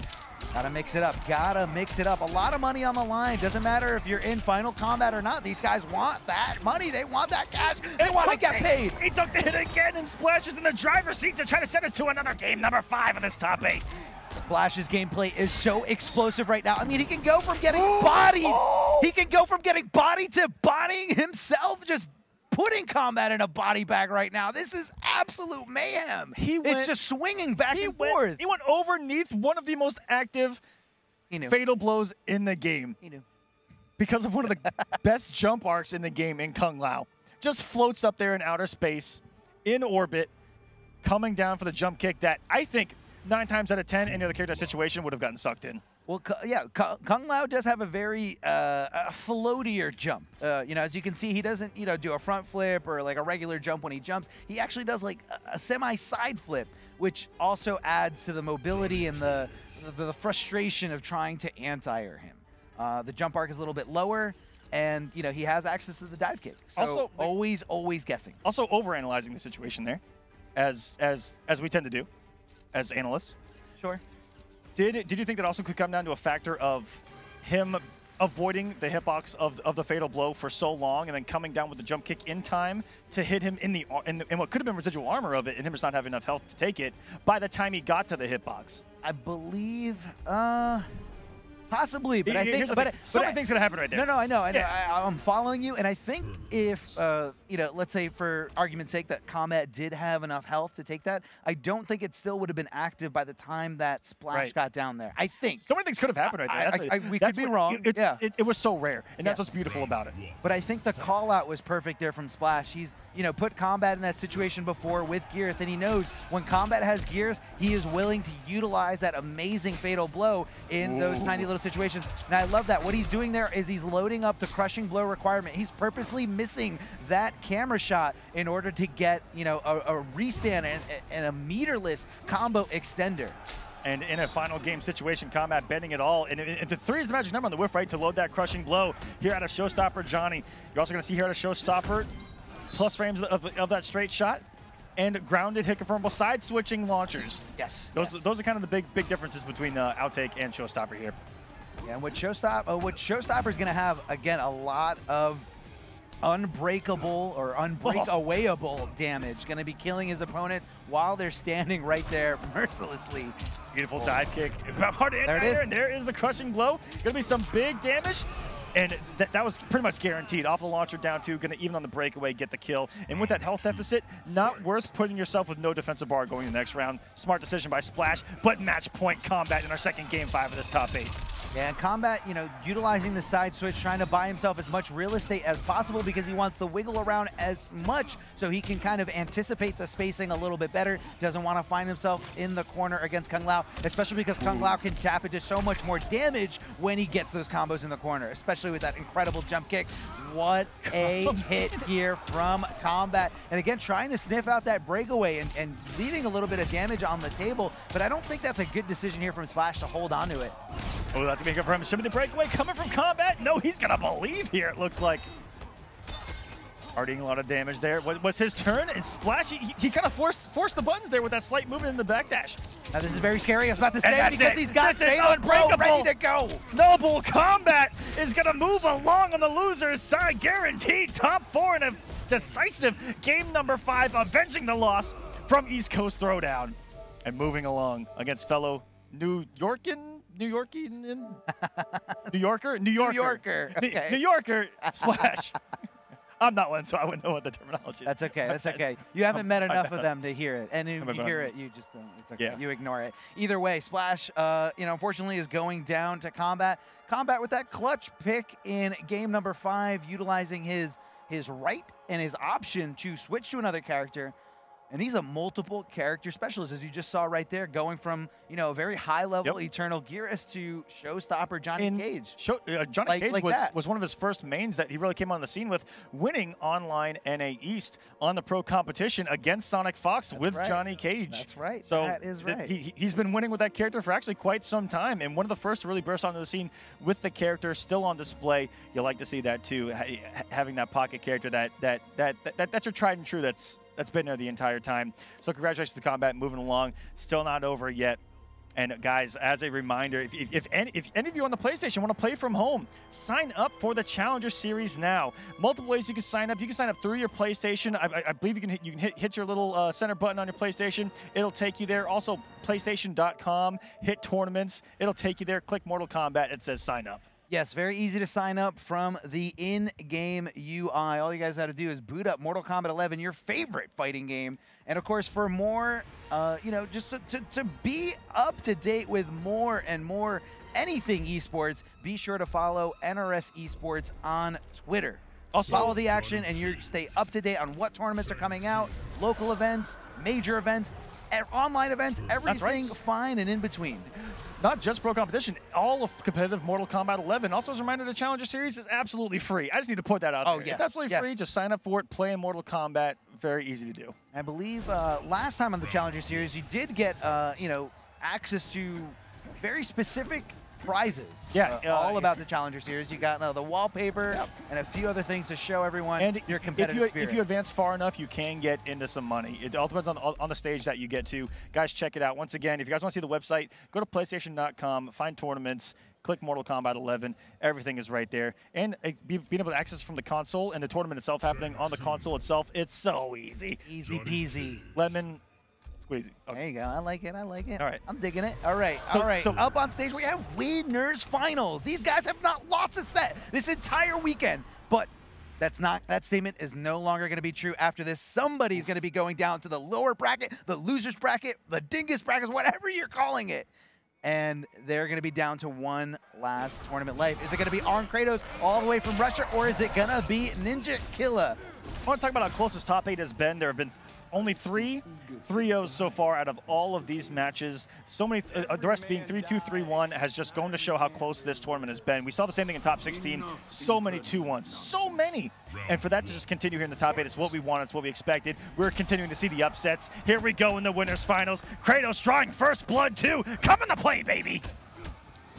Whiffing the projectile, and ArnKratos recognizing that too, taking the turn. And is this one of the few characters that those projectiles do whiff on? I thought maybe a couple of right there. Maybe didn't do a string that gels into it. And we're seeing what we saw before. It's Soul Eater, and there are not many people that are ready for Soul Eater, baby. Does give him a 50-50 off the back one. We're gonna see some classic MK9 ninja animations. I'm excited here. And we're gonna be seeing the introduction of Reptile in the game. As we can see, Shang Tsung possibly, Rain, Ermac. Yeah, it could be anything. So many ninjas on the screen as Shang Tsung just forms into them. Whack, whack! Oh, it hurts. It hurts. And there's a little reptile slide for the side switch. I love there. Again, ArnKratos keeping tabs on everything. How little damage he had left on his health bar. And again, the screen positioning, corner positioning is key at high level play. Big boot to the face. It hurt every time. He finds it so well kicking around. That's what it is. I'm literally watching MK9. Nobody can downplay Collector, and now nobody can downplay Shang Tsung at all. I don't want to hear it anymore. ArnKratos did this all with just 2 variations from Shang Tsung because the second one is absolutely useless. Also a character that everyone abandoned ship on when they nerfed 20 damage on him. Oh, 20 damage! Abandoned ship! Here in the winners finals, doing just fine in multiple variations. The roundhouse going around the world. Going off multiple bars. A meter drops the combo. Oh no! You don't want to do this. That would have killed. Not like this. Don't do this to NinjaKilla. Don't give him the opportunity. Do not give him the opportunity. Here we go. Gonna be pushing him closer to the corner. Not tapping into Fatal Blow just yet. Oh, he believes. Taking the risk. Yeah, just made a belief that he was gonna try to interrupt the cancel. Yes. But ArnKratos, and I think that was a bold read because ArnKratos has been someone defensive, holding on to block and using his best reactions to try to wiggle away from those throws, most of the time with the correct throw tech. So bad call from NinjaKilla, honestly. Bad call. I don't know if he hasn't been watching ArnKratos' matches. Unless it worked. But it didn't. Hindsight is 2020. I saw what happened. It didn't work. No. But seriously, like just analyze it. See what ArnKratos has been, how he's been playing. But I think possibly NinjaKilla's just like, I don't need to watch his matches because he's not gonna be SonicFox, and he did with Wake Up Fatal Blow. I saw Sonic before this top 8 practicing against Soul Eater and the mix-up off of back 1. That's back 1 reptile slide and back 1 2. And he was struggling block it. He was struggling block it, you know, trying to find a fuzzy there. Yeah. And what that opens up, I didn't realize until watching ArnKratos here, is it really opens up the back 1 2 crushing blow. Oh yeah. If he enforces that low and you block low and just the overhead hits, you're going for a ride. Oh, big ride, a lot of damage. Now NinjaKilla switching over, staying with Johnny Cage, but instead going with outtake Johnny Cage, where he's going to have a little bit more to contest with in terms of zoning at the mid or full screen. Those arcing fireballs are incredible. Going just full, you know, ArnKratos not really risking too much, going regular strings, trying to jump in. Great anti-air from NinjaKilla, pushing him closer to the corner. ArnKratos fighting back, poke for pokes, down fours and down fours. And the forward throw. Corner. Gonna keep him locked here. Johnny Cage has got someone knows. No, this is the back back throw, throw. and he can kind of reset the neutral here. But that is the heart of the tech, and here comes the smoke screen. Hello, baby. The old school shake. Get the projectile out of here. I'm closing the distance, but Ninja Kill is able to fight his way out of the gap closed by ArnKratos there. Perfect punishment of that overhead. The short hop overheads are all unsafe, but the tight, it is very, very tight window for the punishment, and Ninja Killer displaying. He's able to do it on the fly as soon as he reacts to it. Straight skulls because he doesn't have access to the up skulls in this variation. So keep that in mind. Oh, reptile slide. You always want to keep that in mind when his back is up against the corner because of the side switch ability. Ninja Killer probably learning to adapt to this, giving him a side switch of his own with a back throw, just stopping him from doing anything, trying to jump away. ArnKratos being very, very passive here, trying to block. And right there, the defense is insane. His ability to throw tech is insane. Oh, and you're utilizing the tool so well. That jump kick being so mean. Look at the pushback on that. Into the roundhouse cancel. Thrown out a stand for even. Probably meant to be a down four. Easy confirmation here. And that's going to force the breakaway. This is a scary situation. And the pickup off of the Ermac slam. Catches up for 280. Down to getting that max dammy. And now it's ArnKratos, so close to the chip out, and tying with the skull, and tying us up at a round to piece. And I'm telling you, when he's got his back to the wall, watch him utilize that slide to really open up that crushing blow, because that threat of the slide is really going to be there for the side switch. Oh yeah, no, definitely going to be on Ninja Killer's mind. And, you know, we even saw he was susceptible to the crushing blow. Oh, hitting him with the low, that second hit of that string. Catches a lot of people off guard, but he drops the second Ermac lift. Buff Ermac, I can see it on Twitter now. Buff my man's Ermac. Buff a character that's not even in this game. Escape fails. ArnKratos did get the attempt, but did not guess the back throw. Instead, was thinking forward throw was coming. So again, gonna just take that into consideration for the next one. Showstopper, the rising star. Such a great move, especially when you amplify and keep it safe. Jumping in, but getting nothing. Yeah, no Ermac lift there. Didn't force the breakaway. Maybe thought the breakaway was coming in that situation, but the Ermac lift not even punishable. Big whiff there, just does a raw slide. And that was definitely not a punish or a counter. Ninja Killer just wasn't watching his feet, just like a regular reptile player. I was gonna say, just like a reptile player would do.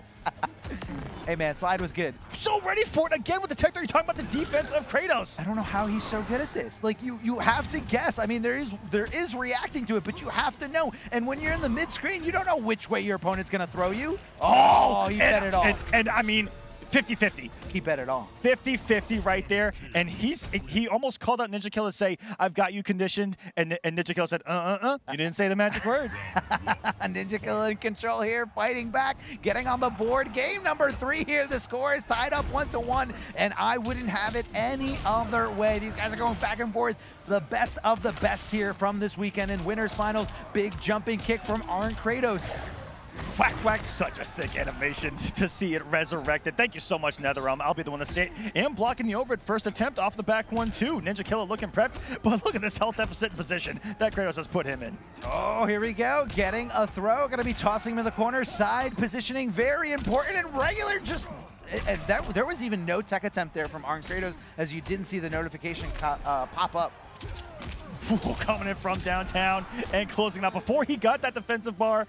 I think that was wraps no matter what. ArnKratos, I gotta tell you, has made me a believer in Soul Eater Shang Tsung no matter what transpires today over the weekend. Wow. Like I said, what a character. You can no longer downplay this character. You can no longer downplay Russia. What a player. What a player. He is an incredible player, and that just goes to show you that it is possible to come from anywhere if you're willing to do it, willing to take the risk. ArnKratos putting Russia on the map. Put the work in, ladies and gentlemen. Again, looking more inward to the solutions of the character rather than outward. Right, that's right. Hold on. He's getting his face punched in by Johnny Cage.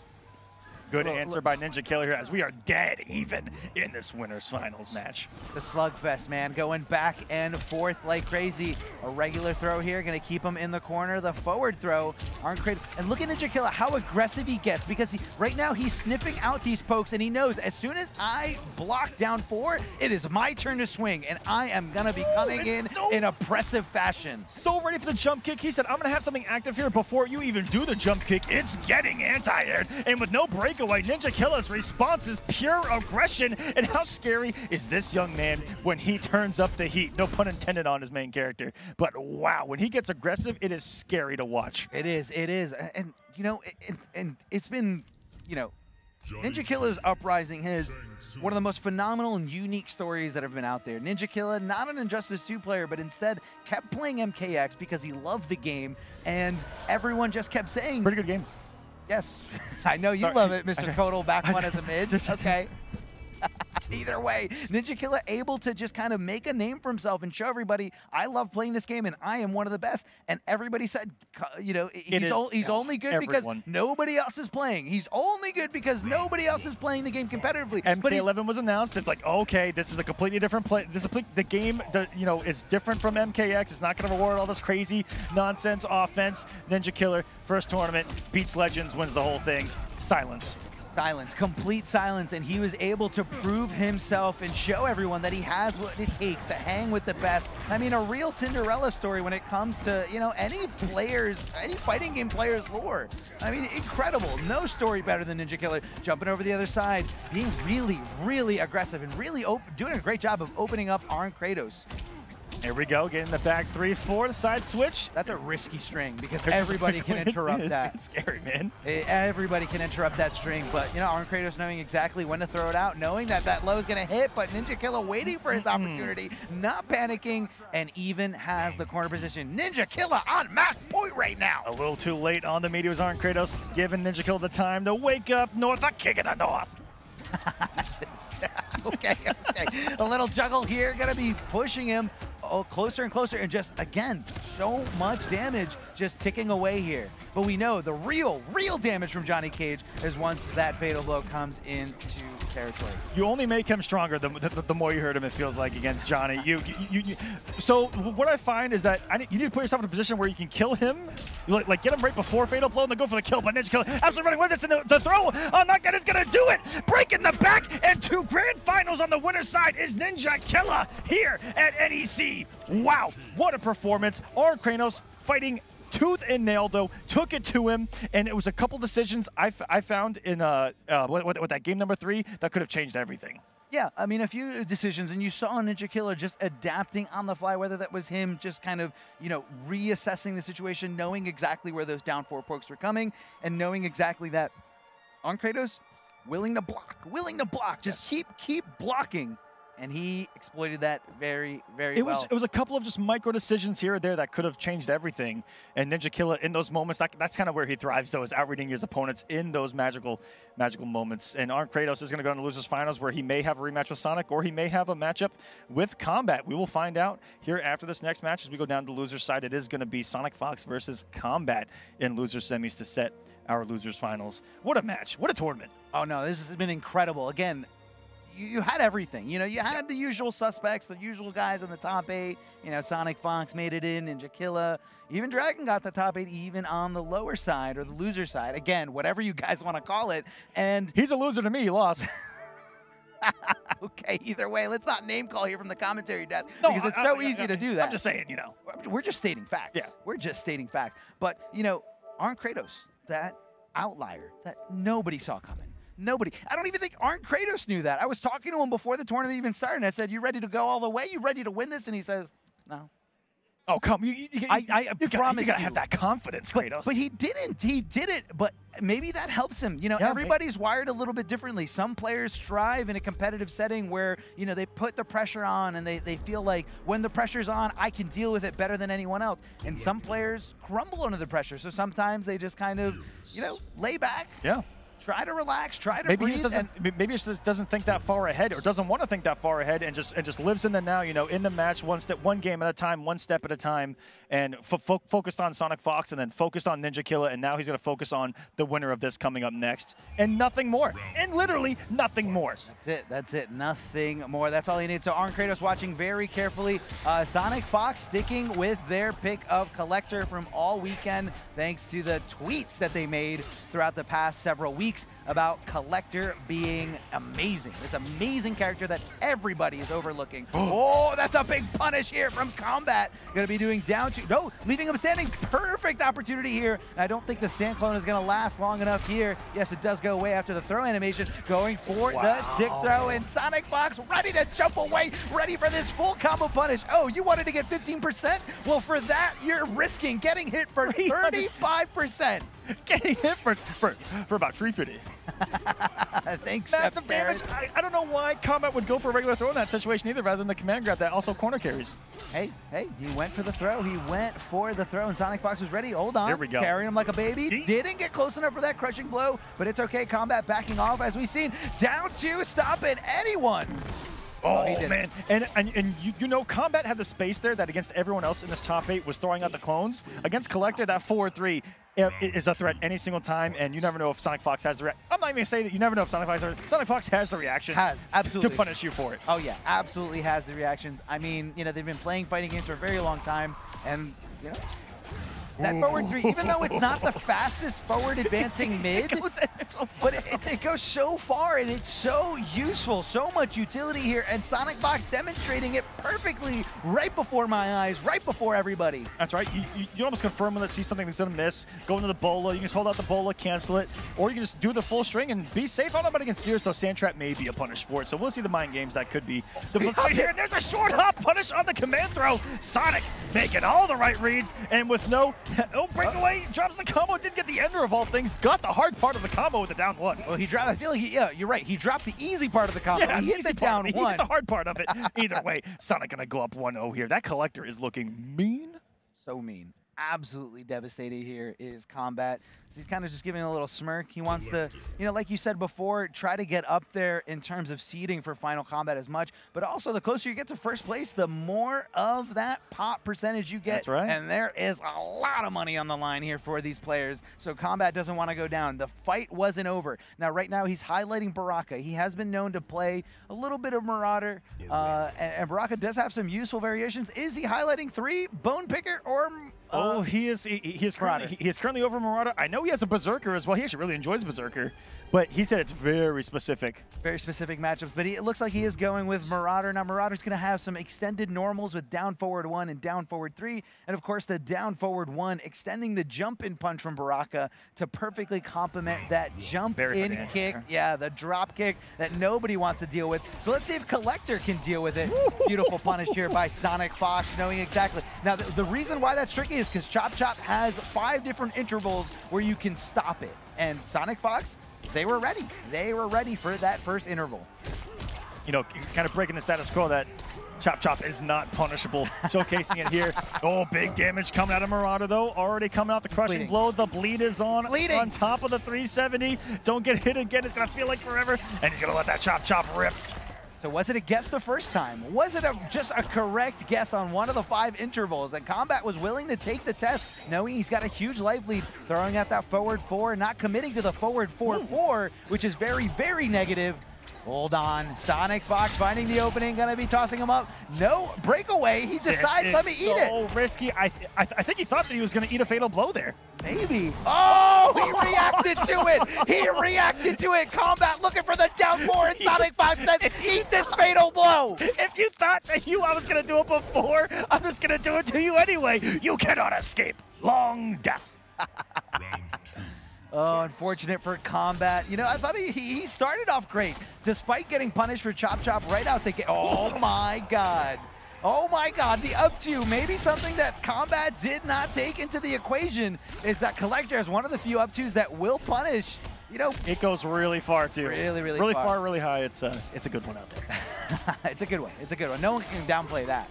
All right, command grab, again, hitting mid. The only way to avoid it is by hopping or jumping forward. Away from there, as you can see, the neutral jump from Combat, the extended down 1, variation specific. And he's just finding SonicFox. SonicFox with the throw escape, knew exactly which way Combat was trying to throw him. The Panther as well, trying to mix up off the hits on the down 1, where the command grab is coming, whether 1-2, whether the forward 1. Here we go. What's the mix? Is the Imply going to kill? There's a lot of damage here at the end, and it is not going to be enough for the chip, go for the down 1 chip out, but doing the perfect Nintendo's Combat could have been an input error, and there it is. SonicFox going up 2-0. That short hop had to have been an input error. Or just trying to go for a quick overhead knockdown, because it's not something that's going to come naturally to Baraka anyway. Yeah, Baraka has a single hitting overhead in the back 2, but it's a very slow move, and it has a really big tail that SonicFox would definitely see coming from a mile away. So I think, you know, Combat was trying to complement Baraka's back 3, which right around the same frame startup, and just looking for the overhead. But you really think it was an input error?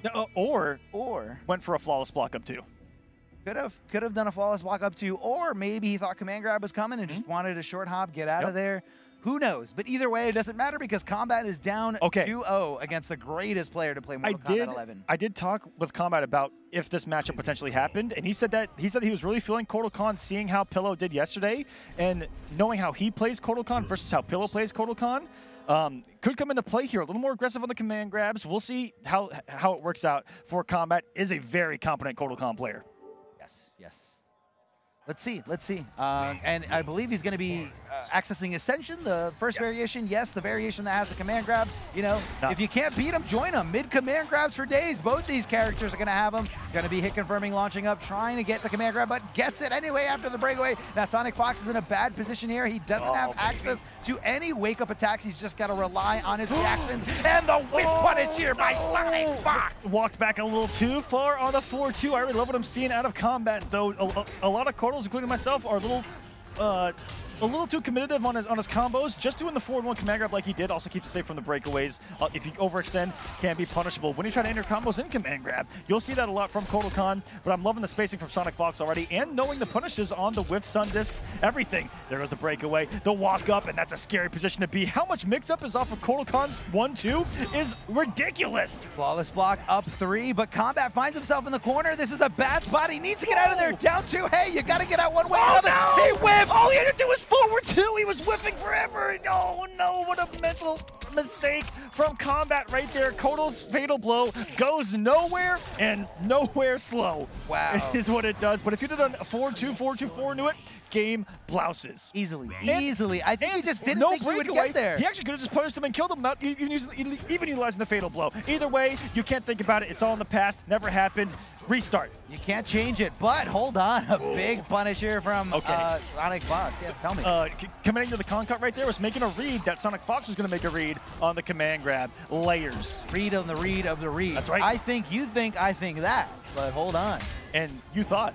And you thought. And you thought. That's going to be another punish. Sundisk is so bad on whiff. If SonicFox blocks that, nothing. But if he makes it whiff, Kotal Khan is going to sit there for 20 years. 20 years officially. That's literally right here. And this is just mayhem here for Combat. Oh, no. I honestly hate to say it, giving Kotal a taste of his own medicine with that mid-command grab. If I can. Oh, no.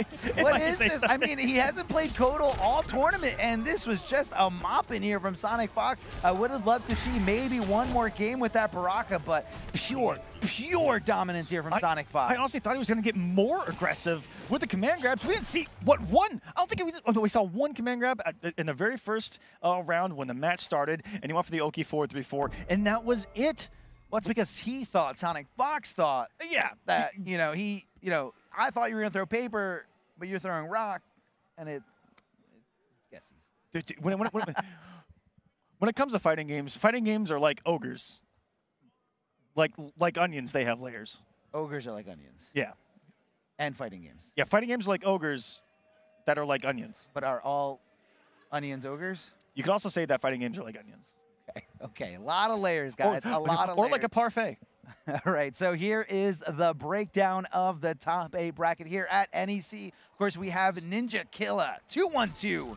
The infamous, the one and only, sitting pretty here in the grand finals on the winner's side. Now, because this is a double elimination tournament, Ninja Killa has to lose twice in grand finals in order to be eliminated from the tournament. And coming up here in the losers finals, aka the lower bracket finals, ArnKratos, who lost to Ninja Killa in the winners finals, keep up because, the way you want to think about this is everybody has 2 tournament lives. And as soon as you lose in the winners finals, the winners bracket, and find yourself in the losers bracket, you are down to your last tournament life. So whoever wins out of ArnKratos and SonicFox here in the losers finals is going to have to defeat Ninja Killa in 2 consecutive sets. If you are Ninja Killa, you got to be kind of, I would think on paper, be pulling for ArnKratos because, again, I looked at the history between SonicFox and Ninja Killa. It was a lot more one-sided than I thought going in. Really? 5-1 in SonicFox's favor in the pro competition.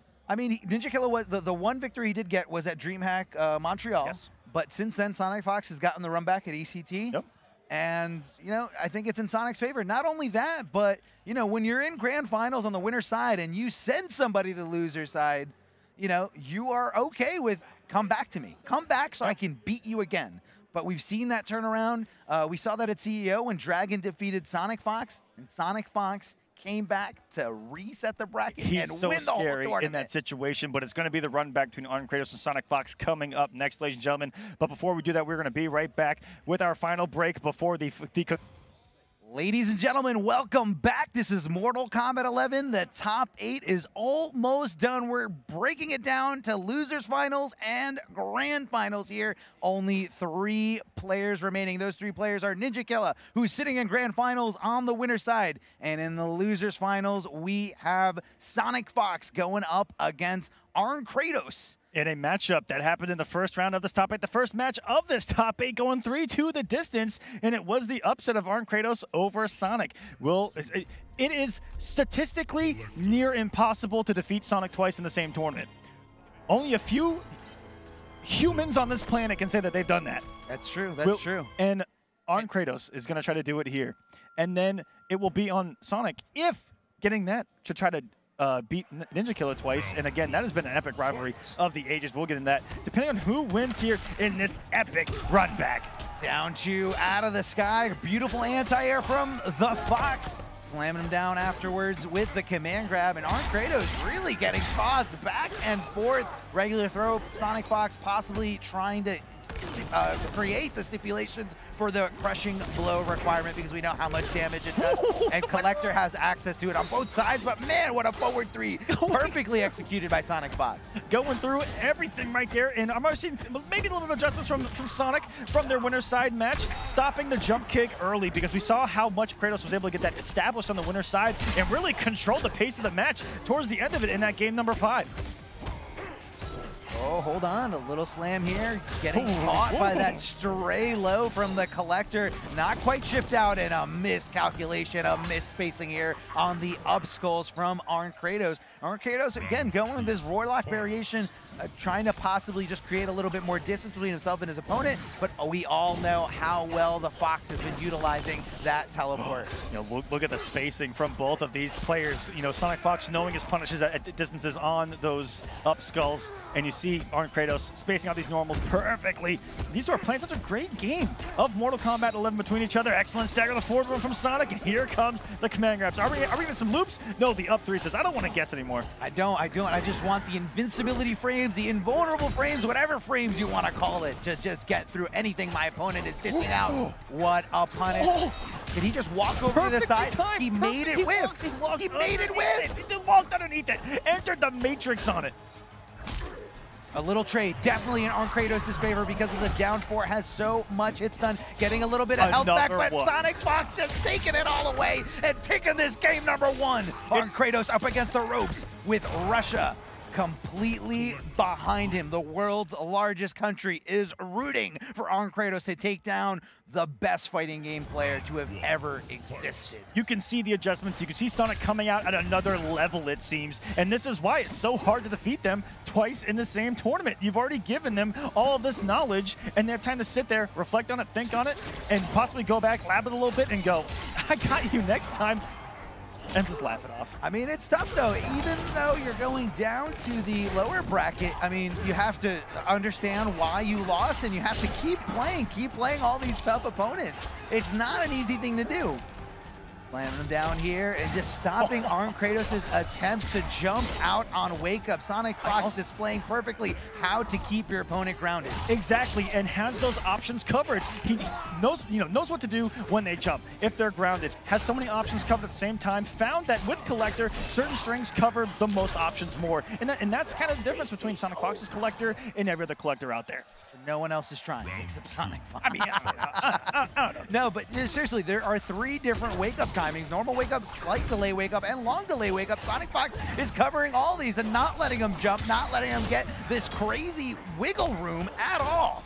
Down one to just keep him there, countering him.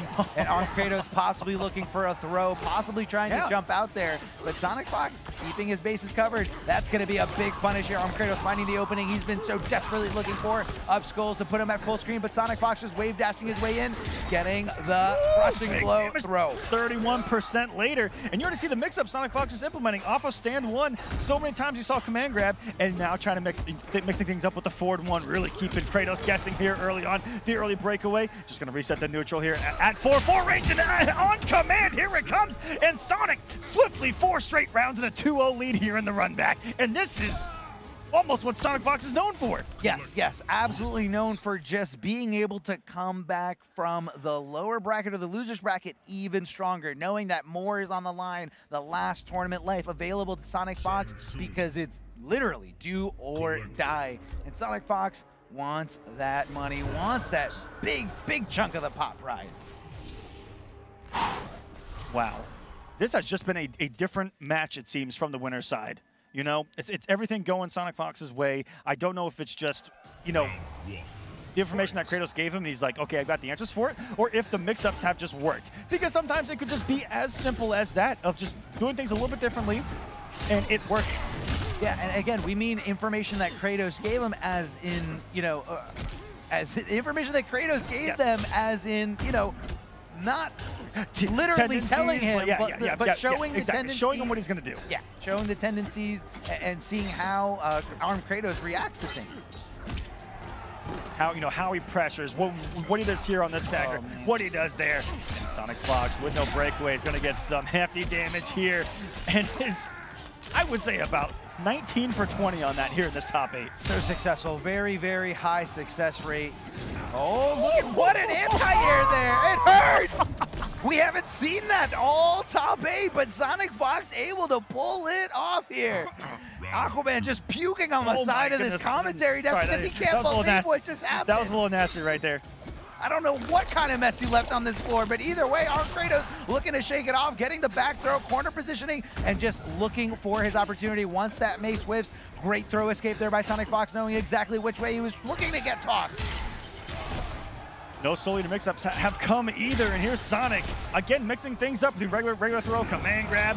Oh, breakaway in the bolo too, and no fear whatsoever. Another escape failed, another 31% locked and loaded for SonicFox here on that regular throw.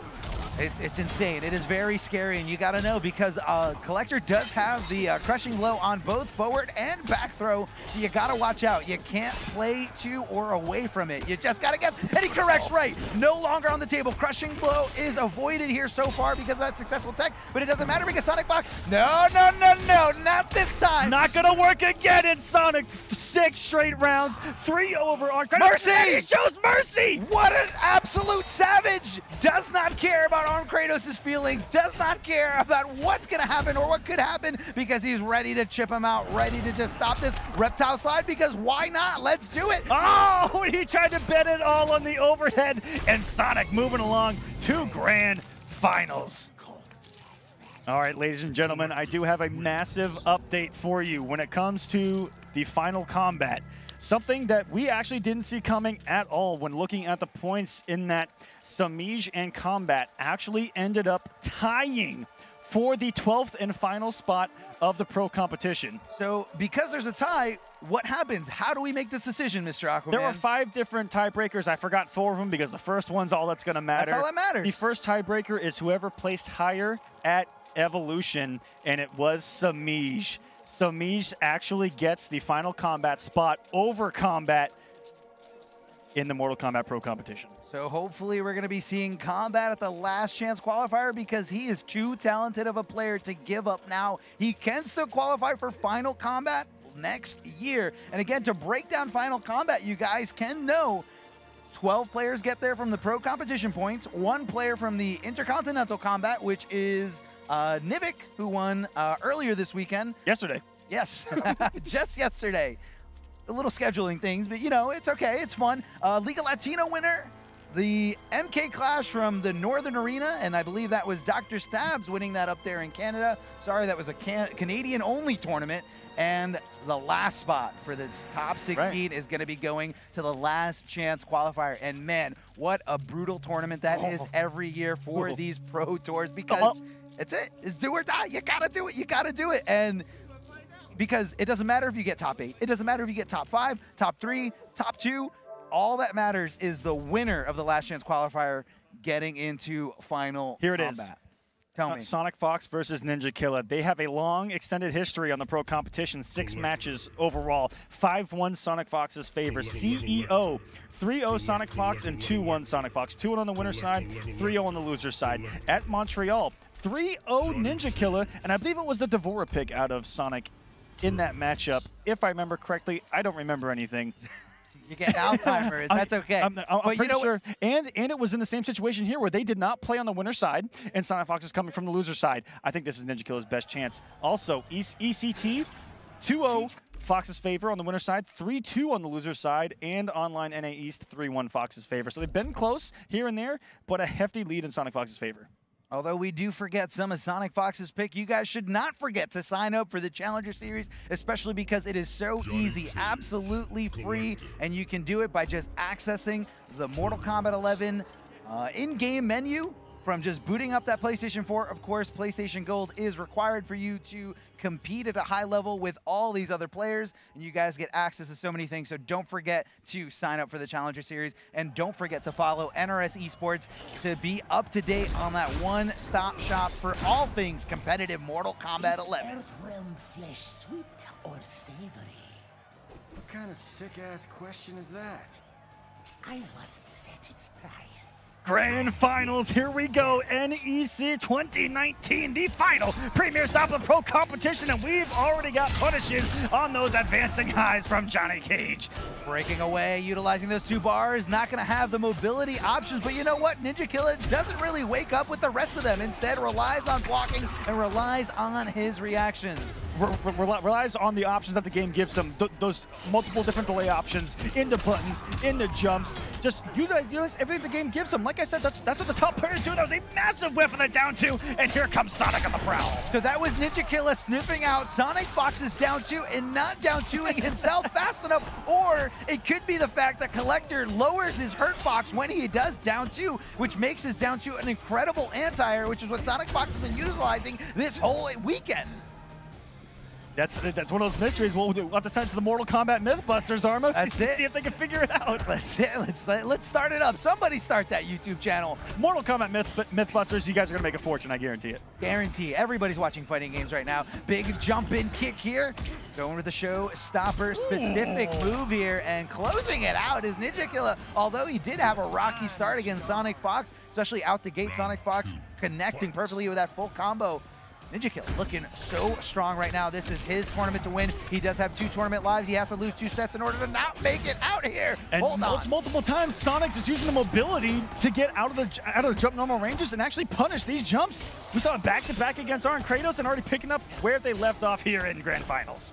Oh, big the whip throw! Here we go, back on the offense. Here is Sonic. No breakaway available. Cashing out maximally. Big damage here. 32% for Collector. Not too shabby. And hold on, a little failed escape. SonicFox thought he was going to go for the throw mix and not go for the corner positioning, but Ninja Killer said, I'm going to counter that and go for the corner positioning. I love talking to top players about that, how it's the mind game on top of the mind game. Like, the first layer was actually going to work because you're worried about layer number 19. Yes, exactly. But hey, Yomi layers only go, 3 layers deep. That's it. Oh! And we haven't seen much of that, again, at the highest level. Not in every single set, but hey, if you're going for a throw and somebody knows you're going for a throw, all you got to do is neutral duck, wait for it to whiff, and down to crushing blow for a lot of damage. Blows up the counter poke attempt right there, trying to blow up the whiff jump again. A SonicFox that forward-1. Ninja Killer having absolutely none of it. 255, still some great B&B damage out of all of these characters. If you can get 250 to 300 for a bar, you're playing MK, and almost every character can. Yes, that's right. Every character does have access to almost the same amount of damage. A little intricacies here and there, a little bit more, a little bit less, depending on what resources are available to you. A lot of down 1s. Did I just see 3 back-to-back down 1s here from Ninja Killer? That's the mix-up. That's the mix-up. You don't think I'm going to do it, especially when, I got this nice little life lead, and especially when so much is on the line. Oh, he was looking for anti-air. He was looking for anti-air stand one. Such an early jump kick by Sonic, and that's what's so hard to anti-air when it's active. You have to hit it before it's active, or hope that you get your hitbox or box interaction just right. But that's the thing, if you hit that kick button a little too early, you're gonna be not as plus on the way down. Sonic, I'm shocked he didn't anti-air with his fatal blow right there. Maybe thought he was going to kill. I think with 317 left, it would have been enough. And just like that, Ninja Killer dashing up with the down 3. I thought he had all day to have that reaction, but maybe that might not be a part of Sonic's game plan. Like, he doesn't naturally react with fatal blow in that situation. No, definitely not. And right there, what Ninja Killer was doing was just, you know, securing that final little play there, going for the down 3 into the Rising Star, having the bar to amplify it, and forcing at least 3 hits in case SonicFox did block that down 3. I love how Ninja Killer has absolutely no fear of being in Sonic's face, where everyone else has not wanted to be next to Collector and eating mix-ups off of the pokes, off the multiple different throws, just ready for it, ready to challenge Sonic, ready to win NEC. Can he do it?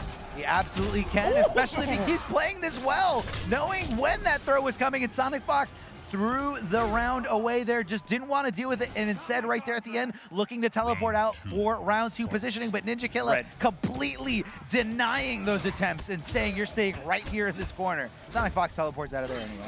Yes. It doesn't matter. It doesn't matter. Somebody nerfed this teleport. Ninja Killer reacting to the startup of teleport, not realizing where it's going to end up, making read that was going to be the close one, doing that 1-2, and SonicFox finally getting opened up, and beautiful anti-air into full combo conversion in the corner. Now, Ninja Killer has done a tremendous job of fighting his way out of this position that has killed so many other players in this bracket. And that leaves you the perfect space of stand 4, which is hard to contest.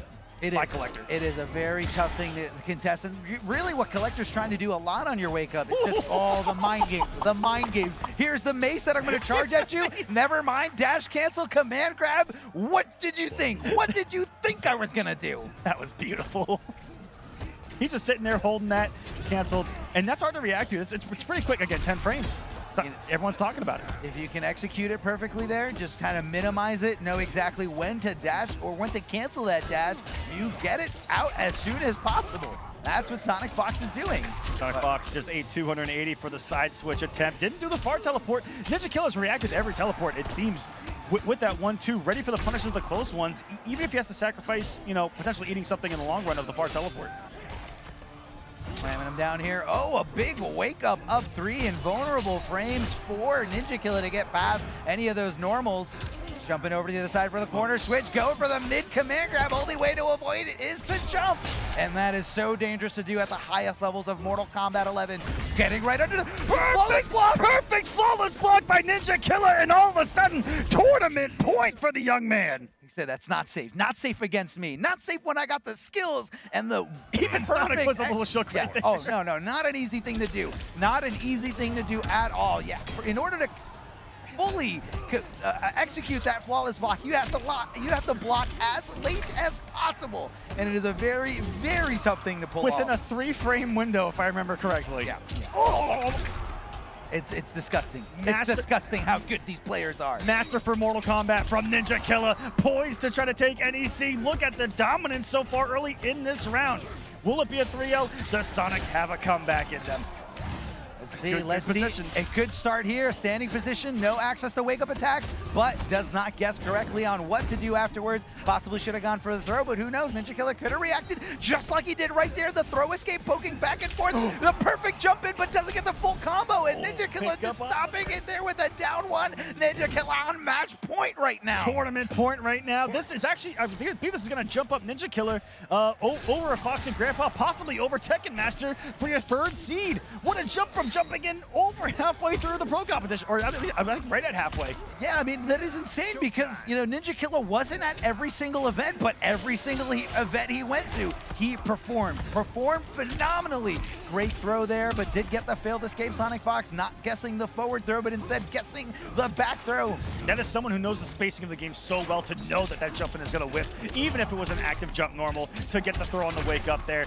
I love how Ninja Killer did the neutral duck there, but it's so scary when you're in forward three ranges. Oh, that's gonna do it! Ninja Killer, one more hit, gets to the down one, and he becomes your NEC champion! Vengeance over SonicFox after 5 losses on the pro competition and 3-0 over the #1 seed before Final Combat. Ninja Killer, your champion. 3 straight games from Ninja Killer, able to get the run back from the run back, able to get revenge against SonicFox without even using Liu Kang, going all Johnny Cage here against SonicFox. Not entirely in this top 8, but able to just show everyone that I'm not just the best with Liu Kang, I'm the best with multiple characters, and I have what it takes to hang and beat the best.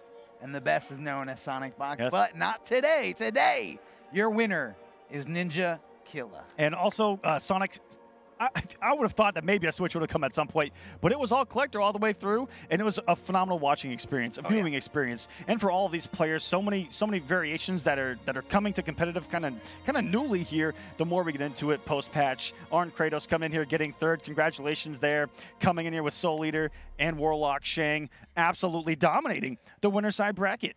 Yeah, I mean, and look, this is how it panned out. ArnKratos representing Russia solely here, you know, and performing well, getting that 3rd place. But look at the 3-0s. All the 3-0s in the lower bracket, the loser bracket, the nether bracket, whatever you want to call it, have all been dished out by SonicFox. He 3-0'd everybody in his loser's path, but when he got to the grand finals, Ninja Killer gave him a 3-0 of his own. Just so strong.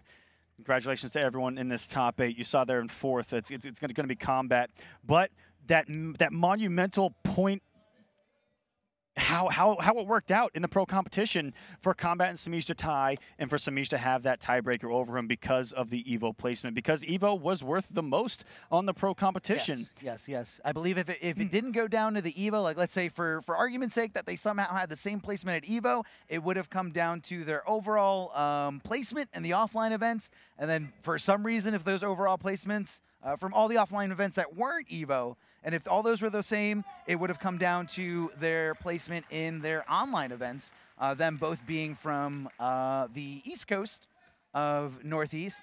Would have been determined that way, but doesn't matter. Like you said, yeah, like I said, first one. For first one is what separated them, and Semiij is going to go to Final Combat. But also follow at NRS Esports on Twitter, just in case. But I got the note here that it's pretty official there.